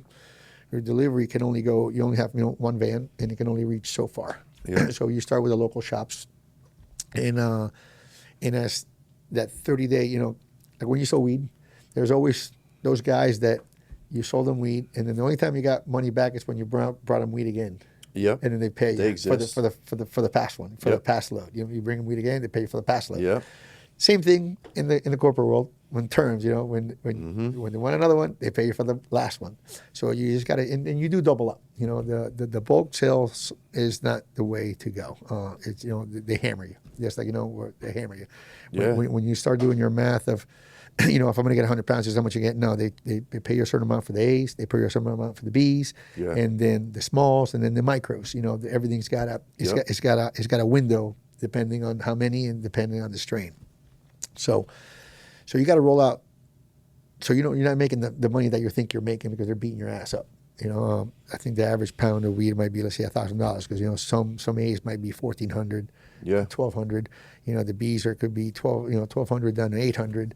The smalls could be 800 down to 500. And so on. So the average is 1,000 pounds. About right. Where if you package it, you double up.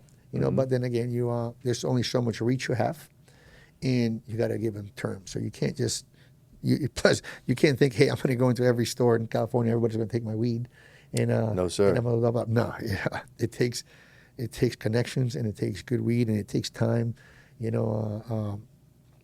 Talking to people, making deals happen is not as easy as anybody. No, as it's everybody not. may think. You got to work your way into the shops. Yep. And, Then you got to work the shops. you got to work the shops, correct? You got to do Earn meet the and bud greets. tenders trust, and meet and greets, and demos, and promo units, and fucking. Everything. The drill is And they call you and say, this shit's 6 months old. Why is it still there? Why did I give you 2 other batches since then? Why do you have weed from last year still? Oh, I guess that's on me. Let me fix your problem. It's You know what I'm saying? It's Shit's always bullshit. it's always something. Let me tell you what. Such bullshit, bro. Even to this day, like I could go back into the facility, and I guarantee that it's like sometimes, you know what? When you walk into a room that's popping, it's like zen. It's like, oh man, this is nice. But then that sometimes something happens in the room, like, fuck, this sucks. Yep. This sucks. And I've had everything pretty much under the sun happen to me. So. It's what we do. That's what we do as part of it. It's You part just of, accept it and keep it's moving. cultivation. People say, "Oh, you had this or you had that." If you haven't had it, you ain't cultivated long enough, and you ain't cultivated big enough. Mm-hmm. That's what I tell people. Yeah. But yeah, we're in the stores. Nice, dude. This is we have three different bags. The teal, the retro Miami mango bag. We have the black original Miami mango logo, a black, and we have a white. This happens to be the minis. Oh, nice. I've been told that. Actually, what you said too, when you looked at the minis, goes, damn, those are nice minis. Yeah, dude. These guys got some big smalls. Big smalls, aka baby nugs. Sheer Green Lounge, you always busting my chops. Yeah, Sheer Green baby Lounge is a nugs. friend of mine. Yeah, baby nugs. Hell yeah. Baby buds. But yeah, come, go to the stores. We're in All About Wellness in Sacramento. We're in all 4 Vive stores in Sacramento, Ukiah, Stockton, and Redding. Cookie store in the Bay, Hayward, Nice, Bloom, WHTC in LA, and we're expanding slowly. So if you guys Nice, want man. Miami Mango Cannabis, heads up. Sales at MiamiMangoCA.com. Nice, dude. Can't wait. Nice, bro. So what do you have in the works for the next, what's the next 5-10 years look like, brother? What's on the horizon for Miami Mango and the crew? Well, we're really working on being single source. Yeah. Single source. For you know, sure. we hired an in-house breeder, Nice. Ian Krause, Strauss, Ian Strauss, Uncle Dad vibes. Uncle Dad vibes. Yeah, Hell yeah. he's hired as an in-house breeder to breed for us. Nice, dude. As a matter of fact, I just gave him 18 different strains with 2 donors. Nice. We'll be doing some videos over there at his place. What donors did you use? I can tell you one. I can't tell you. Share. I can tell you one. I can't Yeah, tell you the that's cool. second one because that's a proprietary genetic that we can't tell people that we Yeah, have. yeah, no worries. We can't even sell it. We just grow it for him and sell him back clones. I got you. But the Miami Mango is one of the donors. Oh, tight. And we're gonna mix that with a bunch of stuff. Another 9 donors. I mean, 9 Receivers. Yeah. And then we're working on a super candy line. With some of these other strains. Cool, man. See what comes out. Yeah. We have a 24 light LED room in the facility that is just there for popping seeds. Okay. That's all we do is pop seeds. You know, roughly 500 seeds every run. Everybody see Who's smoking through all that, bro? You. Fuck. Anybody? Yeah, we definitely. Well, you don't. It's have a lot of work, bro. Well, you pick it down. There's so many of them. My God, there's so many of them. And then the thing is, there's so many of them nowadays that are good that you're like, fuck, dude. But that one over there, and then this one over there. So you really, when you have so many of them, they all really got to check every box. Yeah. Because some are beautiful, gorgeous, and you go squeeze them, and there's no smell. It's like, oh my God, how can you be so pretty? Yeah. And luscious and like candy, but you have zero smell. Yep. Unfortunately, you can't pick that one hell no. then and there. So they got to check every box, and then at least where they're growing, they got to be easy, kind of easy to kind of grow for commercial. No doubt. For commercial. Yeah, you guys are selected for commercial. Yeah, commercial for sure. viability. It's got to be easy to grow. It can't be super finicky. It's got to be somewhere in the 9 to 10 week range. Yep. We'll accept something in the 10 week range because we can use far reds after dark to dumb it down to 9 weeks. So it's commercially viable. I call commercially viable strains that are 9 weeks or less. I think you can go up to 10 weeks, maybe even 11, possibly 11. Possibly pushing it. Well, 11 it becomes a 10 weeker if you use far red. Right. Right. And maybe even a little bit less because the longer the strain, I think the more you can shave. That's yet to be proven still. I know that 9 weekers can be done in 8 weeks. So 63 days can be harvested at 56 days. Okay. 56, 57 days. Nice, dude. So anyway, we hired him as a breeder because we want to be really single source. We just went in for permit on the lab next door. We're gonna extract. We're gonna do water hash and let's go, bro. BHO. We're gonna do both. Yeah. We're gonna do both. We'll do still blasting, huh? Yeah, still blasting. Okay. Yeah. There's still a market for that in the rec market. There's still a market. I don't know about the street, but the rec market's popping. The rec market still got it. A lot of people shit on BHO, but when BHO is done right, and I know I'm gonna get crucified for this, it's tasty. And some strains don't do anything for water hash. Like for example, my mango, it's a loser. Yeah. You'll lose your ass. You won't make a dollar. Right. But it's wet terps. It never really gets dry. It's really oily. Okay. The only way you're ever going to get that in extract is if you extract it with butane. Sure. The live resin tastes just like the weed as the day you're harvesting it. So for those strains, there is a place for the butane. For the butane. Also, the trim. The trim. There's a lot of nice leaf trim from buds that you can put into a shatter or some kind of butter or batter that can be done. So there's a place for the butane in there. Absolutely. And water hash and stuff like that. So we want to do that so we can be single source from breeding, hunting, cultivating, all the way down to the extracts. How about dispensary? You guys thinking about opening up any stores?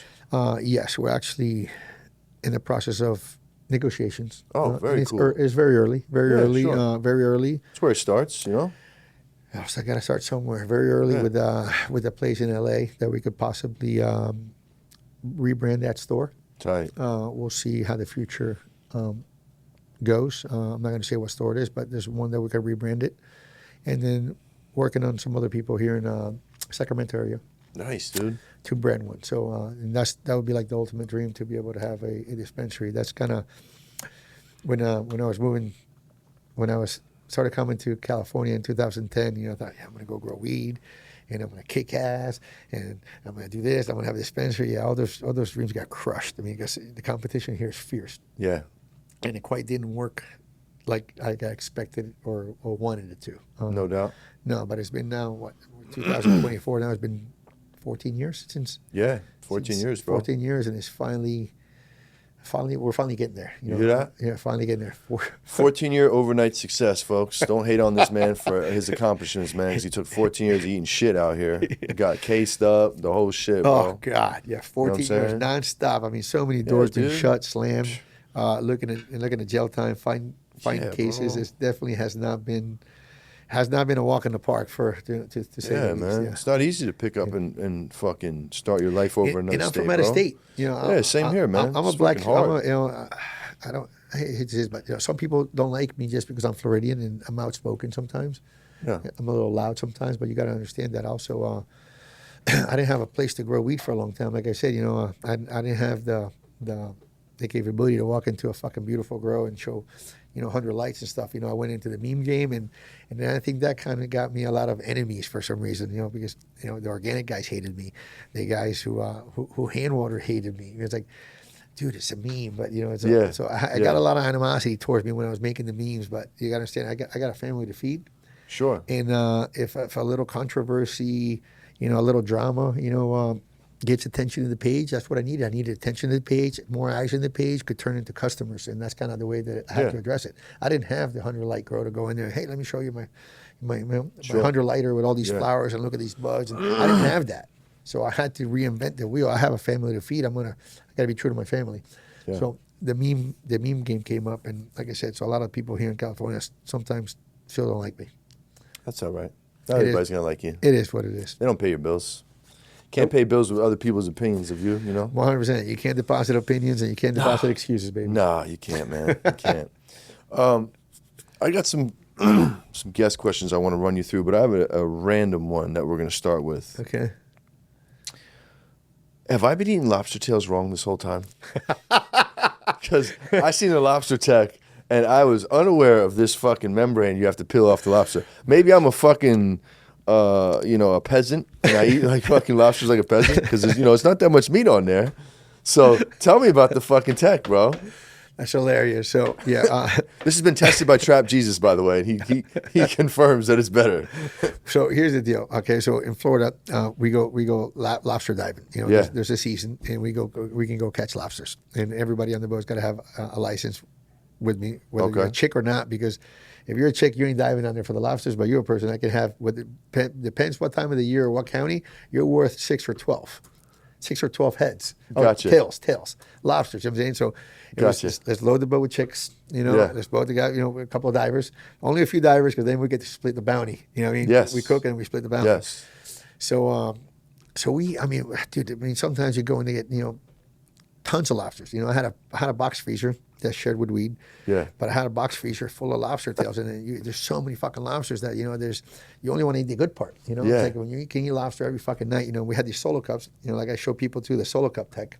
Yeah. To keep their lobster so they don't get freezer burn. If you get a solo cup, if it's one lobster, you put it in there, and you fill it with water. Okay. And it goes ice cube. It gets wrapped in an ice cube. Okay. So it won't get freeze dried. No What's shit. the freezer do or the refrigerator do? It dehydrates stuff.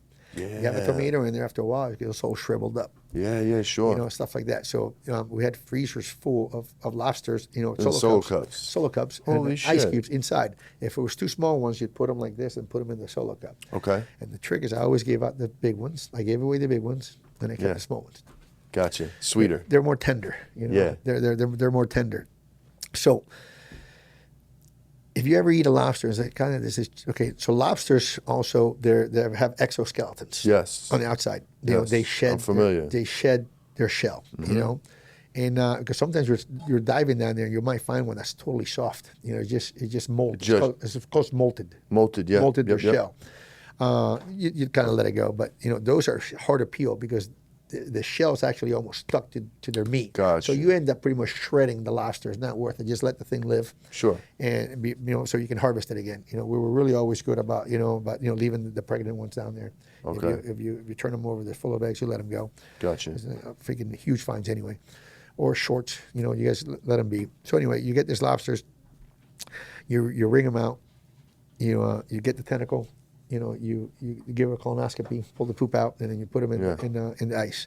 But when you eat so many of them, the skin, the stuff that's touching the skin, is what's chewy, and then the inner skin is going to be the next hard layer.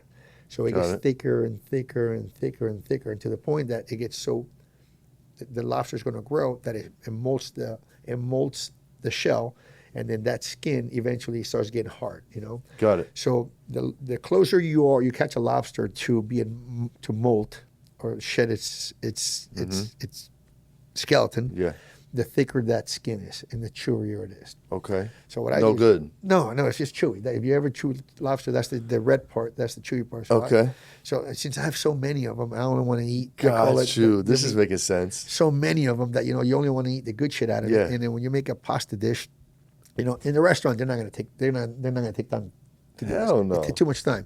You get a super sharp knife and then you take the skin off the lobster. So what you're left with is two tenderloins. That I'm the one that coined that. Two lobster tenderloins. That is the translucent part of the meat. Okay. That part of that meat is totally white, no red, not chewy. No shit. Totally perfect. So yes, it's not that you have been eating them wrong. It's just nobody's actually trimmed. I have never had a lobster in excess like this fella. Yeah. I was like, this guy's a fucking baller, dude. Just ripping off half the tail. I didn't even know this was a thing. But also remember, cool. you got to remember that I also worked in a commercial, restaurant. Gotcha. A high-end resort in Florida. That we learned how to cook lobsters. You were up on this tech. But no, they didn't do that there either. It's just that came from me. That was you. You're the only one that does this. I'm the only one that does it. Holy that I shit. know of. That I know of that does. You're the only one I know. The only one that I know of that does this. We thought you were crazy. This guy's on to something. Yeah, it's just straight tenderloin. I call it the lobster tenderloins. Nothing chewy. Everything's fucking baller, bro. Let's go.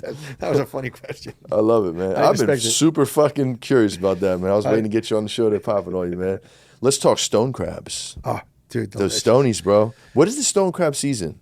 Oh, man, I forget it. But So I think it's winter months. I used to fuck those up in Boca, months. bro. Oh, my God. That one restaurant in Boca, it's a seafood restaurant. I forget the fucking name of it, man.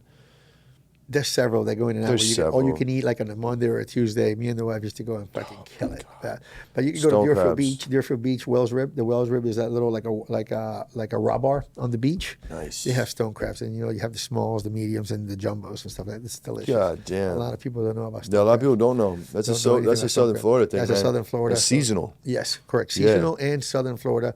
They may even have in the Bahamas, but I'm not 100% sure. Those of that. fucking claws are like this. Yeah, bro. they're huge. Yeah, Yeah. and that's something that's a crab that's best eaten cold. Cold, yeah. And with the mustard sauce. Yep. Yeah. They come out half cracked. You just pop it off, dip them in there. How That's you doing? That's a delicacy. That's Yeah. another. That's God damn, delicious. it's been so long, bro. Yeah.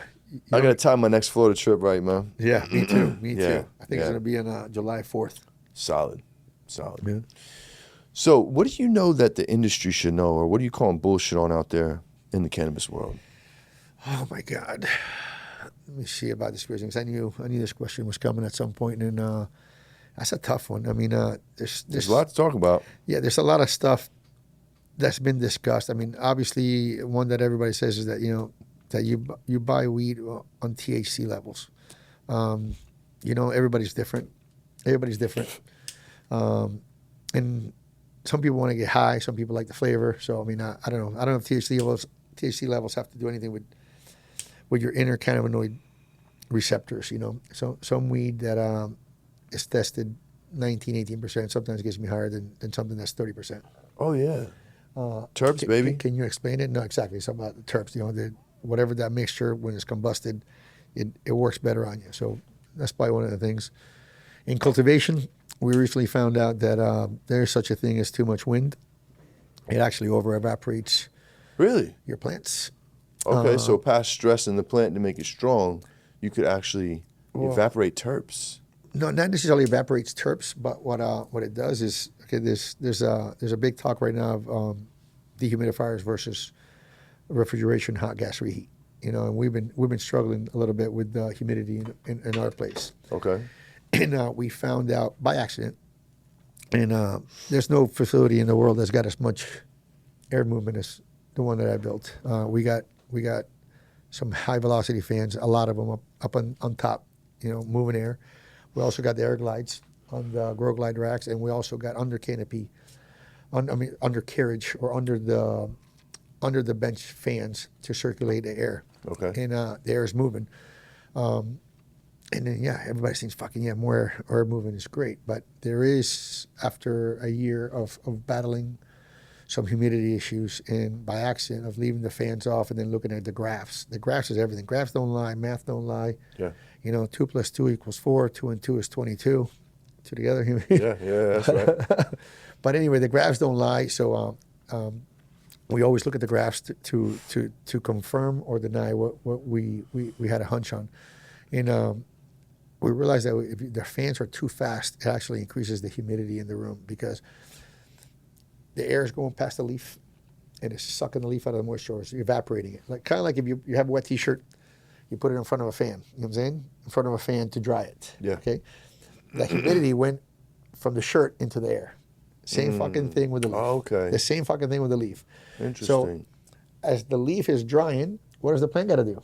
It's got to drink more. Yeah. And it's fucking got to dehydrate more. So you're chasing your tail. Are you stressing the plant?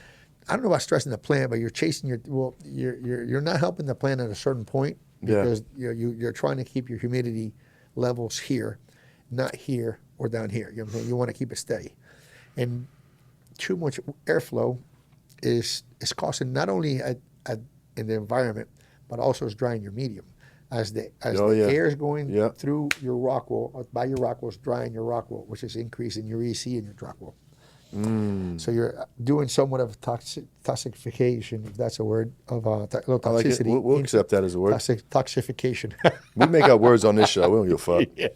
So you're doing you're doing a little bit of toxicity inside because your EC is rising. So then you're fighting. So then you got to put more nutrients, which more water, more nutrients, more cost.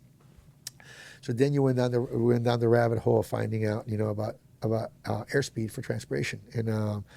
There's several, not conflicting, but not everything is every study is done by a human and typed by a human, and they might have slightly different outcomes, but within a same range. So that's what we tell people now.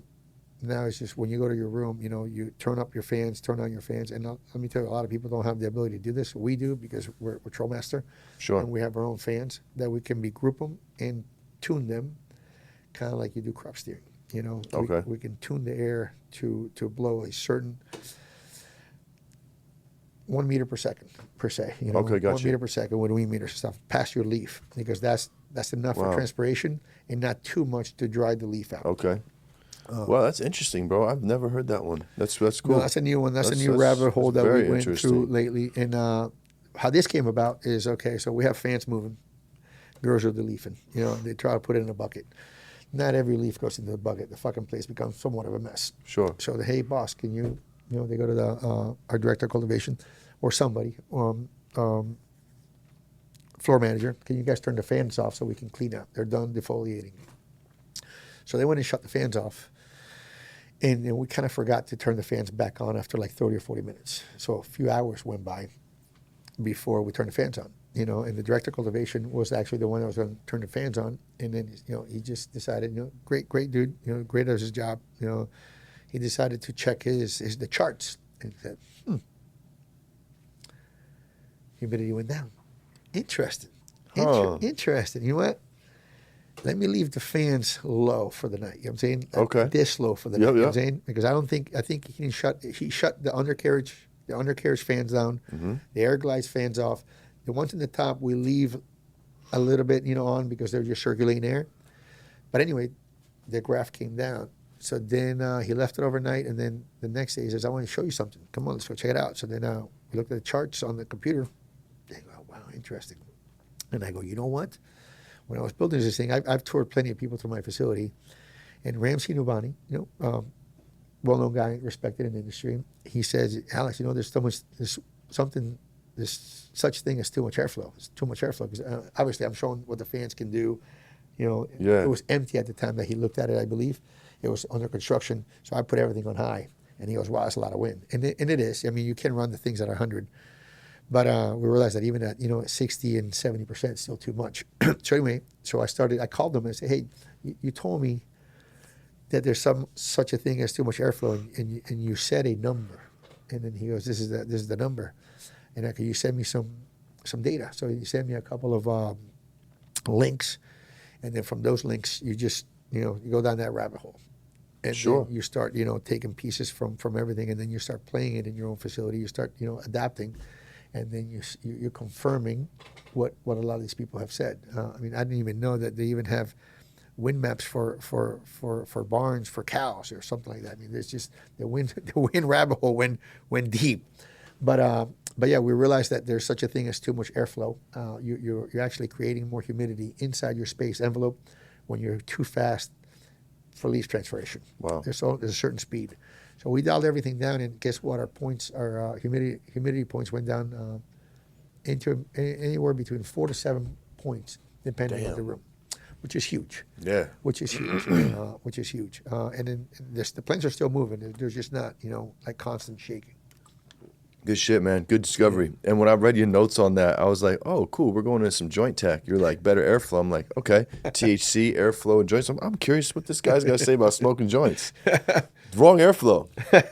That's good, bro. Yeah. So now, my friend, I need you to give us your top 3 strains of all time. We're going to go one old school, one new school, and a desert island strain. You stuck on the island with this strain for the rest of your life. Okay, what did you say? Old school? Yeah, old school. New school? New school, desert island. Old school and new school. That's right. No particular order. Okay. Old school, I would have to say, there's this strain that, and maybe it's because of nostalgia. There's this strain back in the day that we called crypto. Oh, Florida Crippy? Well, that's the funny thing is that everybody calls something crippy. Okay, got you. Crippy, to me, crippy is synonymous with seedless. Okay? Okay, Seedless. okay, and I'm gotcha. going to give you my rundown on crippy. Because I don't think everybody's Crippy is the same? the same. Yeah, sure. But to them it is. You know what I'm saying? Yeah, I'm going to yeah. give you that explanation. So we're talking about 1984. Okay. Going back 1984. There was this guy with long hair. His name was Taco Joe. And he was a surfer, drug dealer, had the baddest chicks with him, strippers. Stingray Corvette. It was just like, He's a fucking guy, bro. he's a fucking, he was a G. Taco Joe. Taco let's Joe, go. baby. He was a fucking, it's like, dude, I want to be like that guy. I want Hell the hot yeah. chicks, the fucking, Fuck yeah. the Corvette. He fucking, Great name. Yeah, he had Come on. he had a fucking little Mexican joint, Taco Joe. So he had this weed that was called Crypto. And my friend Darren, that I think that I smoked weed with him first time. He used to go buy a $100 quarter back in the day. Back in the day, $100 quarter. '80s? In the '80s? That's a $100 quarter. Sheesh. Back in the day, $100 quarter. He would have been on Midsbusters. Like I God said, damn. fucking the weed came. It's the only thing that's gone down in price is weed. Everything else is going up. Yeah. The cost of living is going up. Yeah. Everything's cost of going up, and the weed's actually going down. So anyway, $100 quarter in 1984, and I was against smoking, but this crypto weed was just like, it looked like bright green, like styrofoam chunks. Because what they did is they compressed it. It came out from Seattle in a food saver bag. Food saver bags like the Seal Meal. Yeah. It came clear on one side, white on the other, and this thing came in 500-gram blocks, wrapped in Seattle newspaper. Huh. Seattle newspaper, and then they sold ounces for $400, $100 a quarter, whatever it was. And then after a while, I started, as I was growing up, I helped my dad in this deli in Miami, and I met this dude, and he showed me this weed, and it was the fucking crypto. So, and then these guys weren't getting the weed anymore. So somehow through the ranks or whatever it is, the logistics changed. So the guy showed me an ounce, and I go, he goes, you want some? I go, yeah.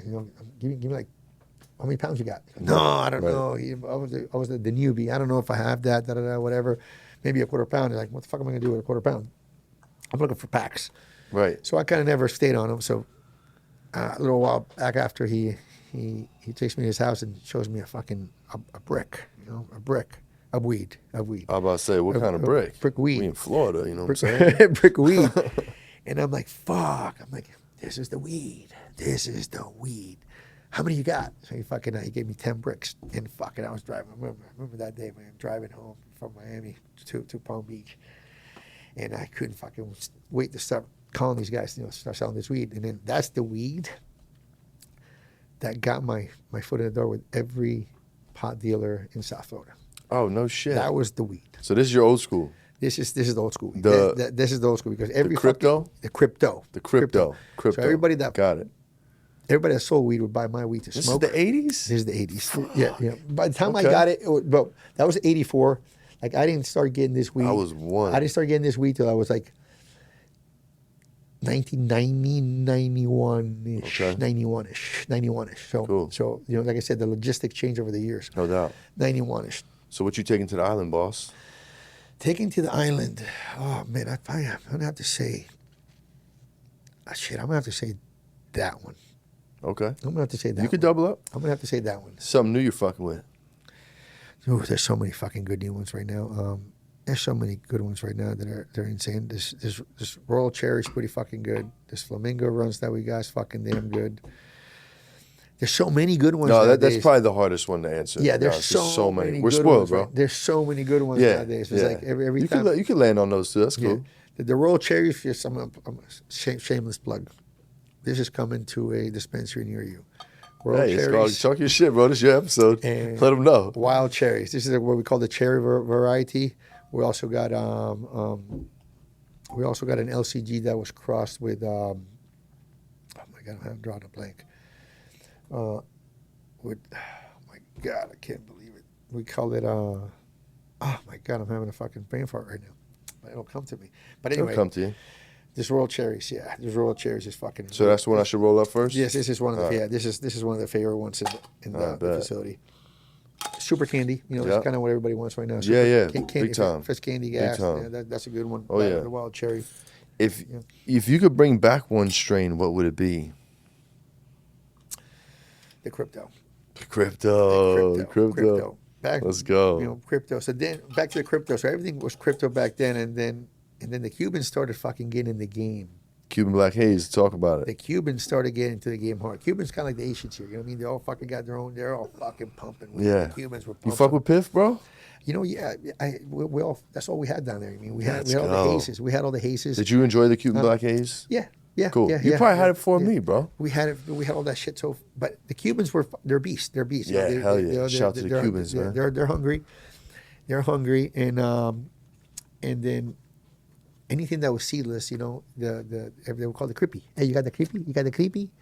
So anything Yeah. that was seedless was creepy to the Cubans, and that's kind of where I think the creepy came about. Yeah, the no creepy. doubt. I got Crippy in the late 90s. My homie E moved down to Florida, and he would bring it back up, you know what I mean, when he would come to visit, just some personal shit. And it was always the same. It was usually wet, always had the same terp profile. It was hazy. It was like a spicy haze. It wasn't like Piff. Mm-hmm. It's a little different. But whatever the fuck he was getting, they were calling Crippy. I enjoyed. Yeah, You know what exactly. I mean? 'Cause we didn't have that much good weed. And you know why it back was wet, then. right? Huh? You know why it was wet, right? No, I don't. Because They're not fucking curing it properly. Back in the day, there was It's hella humid. there was a shortage of weed. There's a shortage of weed in Florida. Florida Yeah. was hot, so they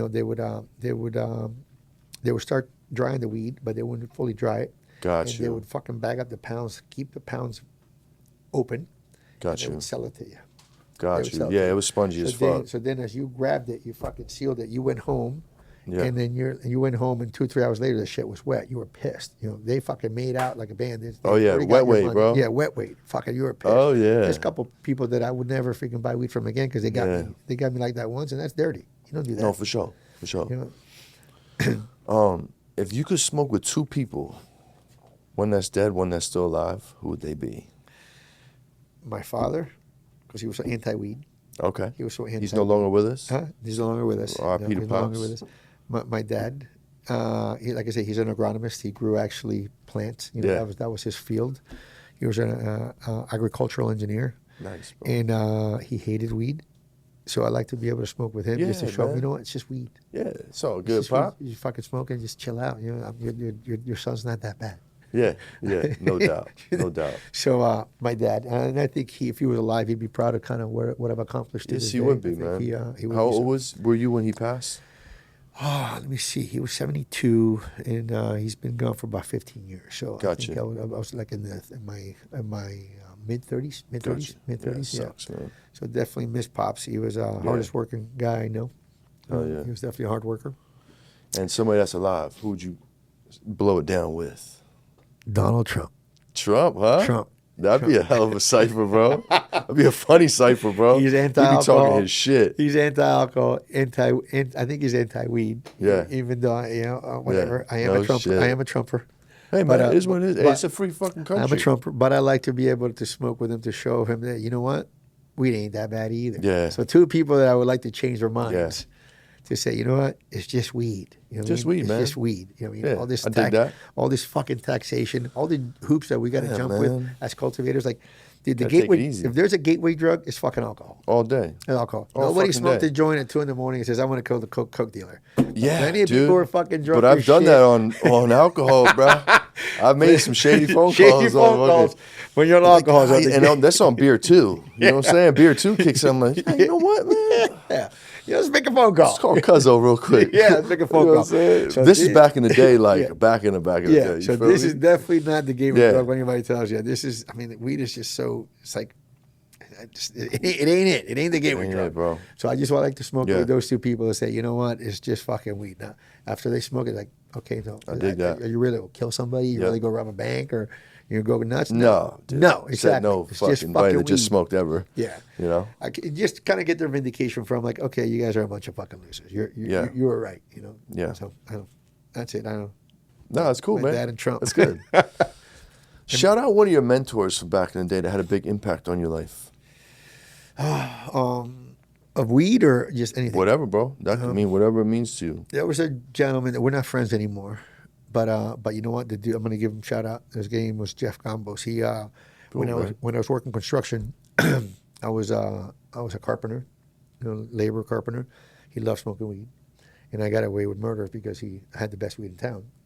So he couldn't fire me. He fired me. I wouldn't give him no weed. And if there was waves, I'd go surfing, and I see him. I'd be surfing at the beach. I see this guy looking at the lineup to see where the fuck I'm at, and but that guy pushed me in the right directions. That's what's up, man. He said, "Man, you gotta go get your GC. You gotta go to school, get your general contractor's license. While you're doing that, I got a community over here that I'll sub you all the work. Under my license. Tight, bro. He motivated me. He dude, it was fucking summer in Florida. We're talking, 95 degrees, 94 degrees, summer, hot, humid as fuck.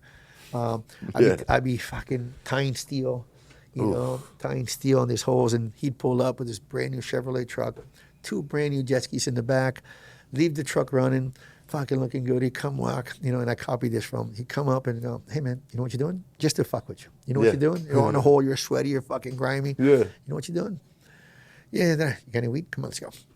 So he'd take you around, just fucking do a couple of laps around the community, get high, and then he'd drop you back off to go to work, and then he'd Drop drive. your sweaty ass back Yeah, off. he'd tell you, hey, make sure you fucking dry your sweat before you get in my truck. Nice leather fucking seats. Oh, and then shit. he'd fucking drive away, and I know he'd be going to the lake. I'm like, fuck, dude, I want to be like that guy. Yeah. I want to be painting the vision for you. I want to be like that guy. Yeah, that's cool, man. That was one of my first mentors that said, That's tight, bro. there's got to be more to life than just because I worked my ass off, hard labor since I was fucking. I can tell, man. By your story, I can tell. I Sure. worked. So that was a pretty good mentor that Shout got out to me. him, in, man. Yeah, shout out to him. Shout out As to I said, him. we don't talk no more, but That's all right. People come and go in your life, man. you know? Yeah, just like what's it, Ronald McDonald? There's a picture that says, you don't always finish with all the other guys you started. Like all the other minions that used to be at McDonald's, they're not in the picture anymore. Yeah, I never heard that, but that's real shit. Yeah, you see now you only know about Ronald McDonald, but all the other guys, all the other Yeah, the characters. Hamburglar. Yeah, Hamburglar and all the other. fucking There was the like purple dude. Yeah, there was another like 6 or 7 dudes. Yeah. Where are they at? Where they at though? Ronald's still holding it down for the arches. They fell out. They fell out, bro. They fell That's out. life, man. To They must have crossed Ronald. Right. That's crazy. Yo, before we get up out of here and do our rapid fire questions and wrap up, man, if you could go back to the younger you, the day before you hopped in the game, what advice would you tell you? Oof. It's a rough one because That is a tough one. that's always a tough one because you know what? Life trials, tribulations, and problems brought you to what you are now. So to change something Could change everything. Something would change everything, correct. Yeah. You wouldn't be here now. For example, the worst, best day of my life was when I got raided in California. Yeah. That was the worst day of my life. Fucking, I mean, that was even worse than getting foreclosed on and bankrupt in Florida, because that one you lost all your money, and then you're gonna be stuck in the system for 5 years. Yeah. So that was the best day of my life, and the reason why it was the best day because it redirected my life. And if I wouldn't have gotten busted in California at that time, I don't think I ever would have taken the job in Oregon to do the consultation where I would have met the owner of Trollmaster, what we built to this day. I mean, we kind of built a little mini empire. So what would I tell myself? What would I change? What would I tell myself? Oh my God, like I said, that's a tough one. Stay in school.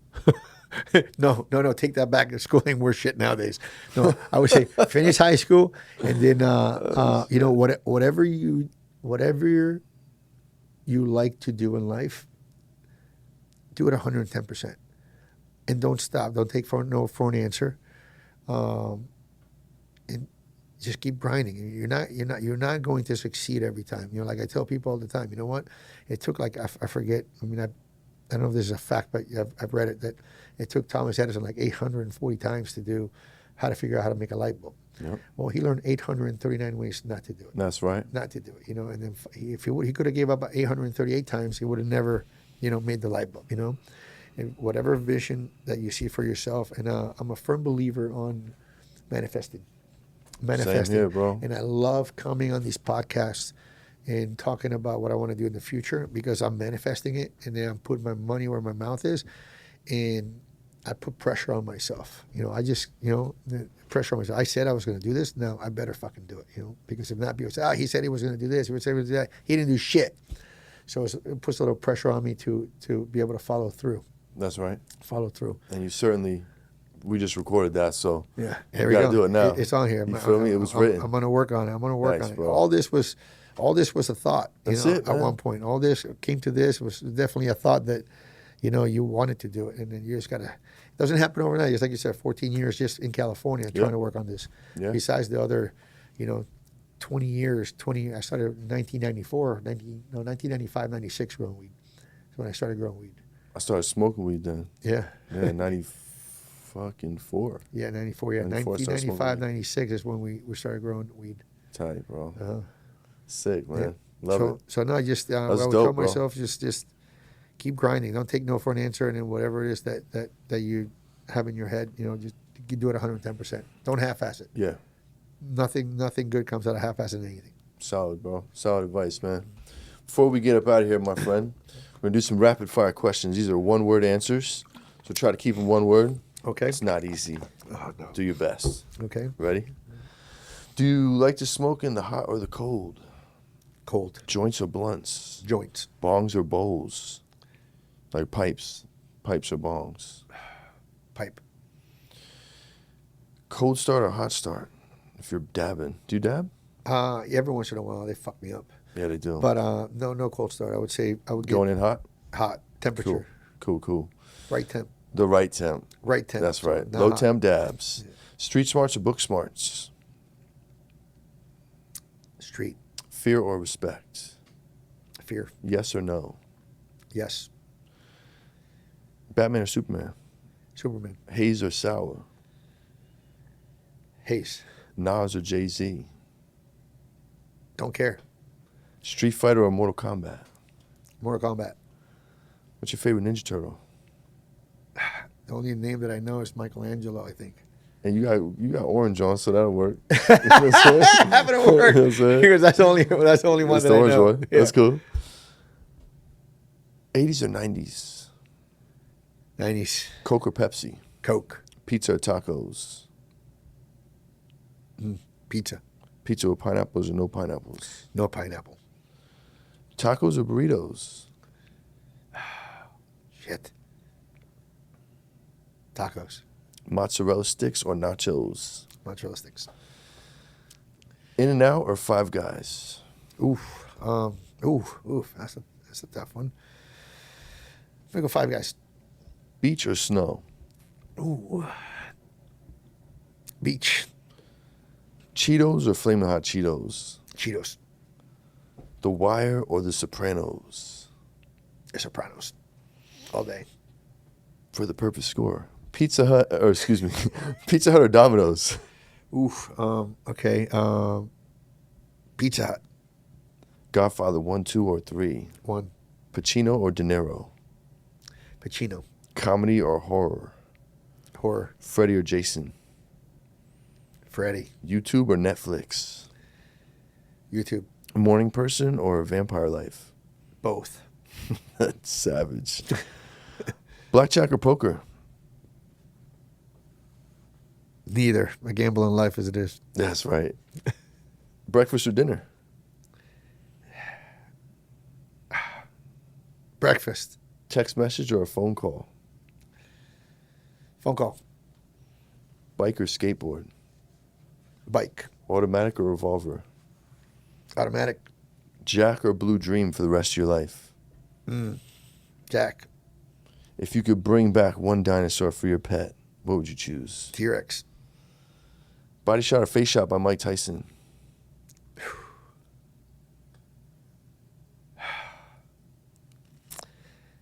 Face.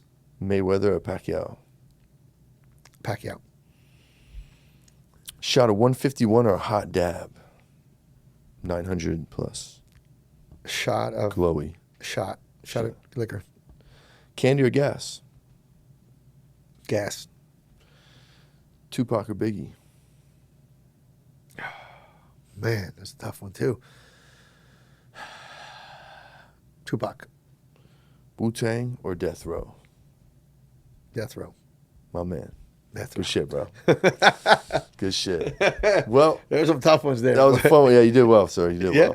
well. You passed all the ones I cared about. So, good shit, man. Thanks for sharing your story with us, bro. Before we get up out of here, bro, please just plug anything you want to plug. Let the people know where to find you.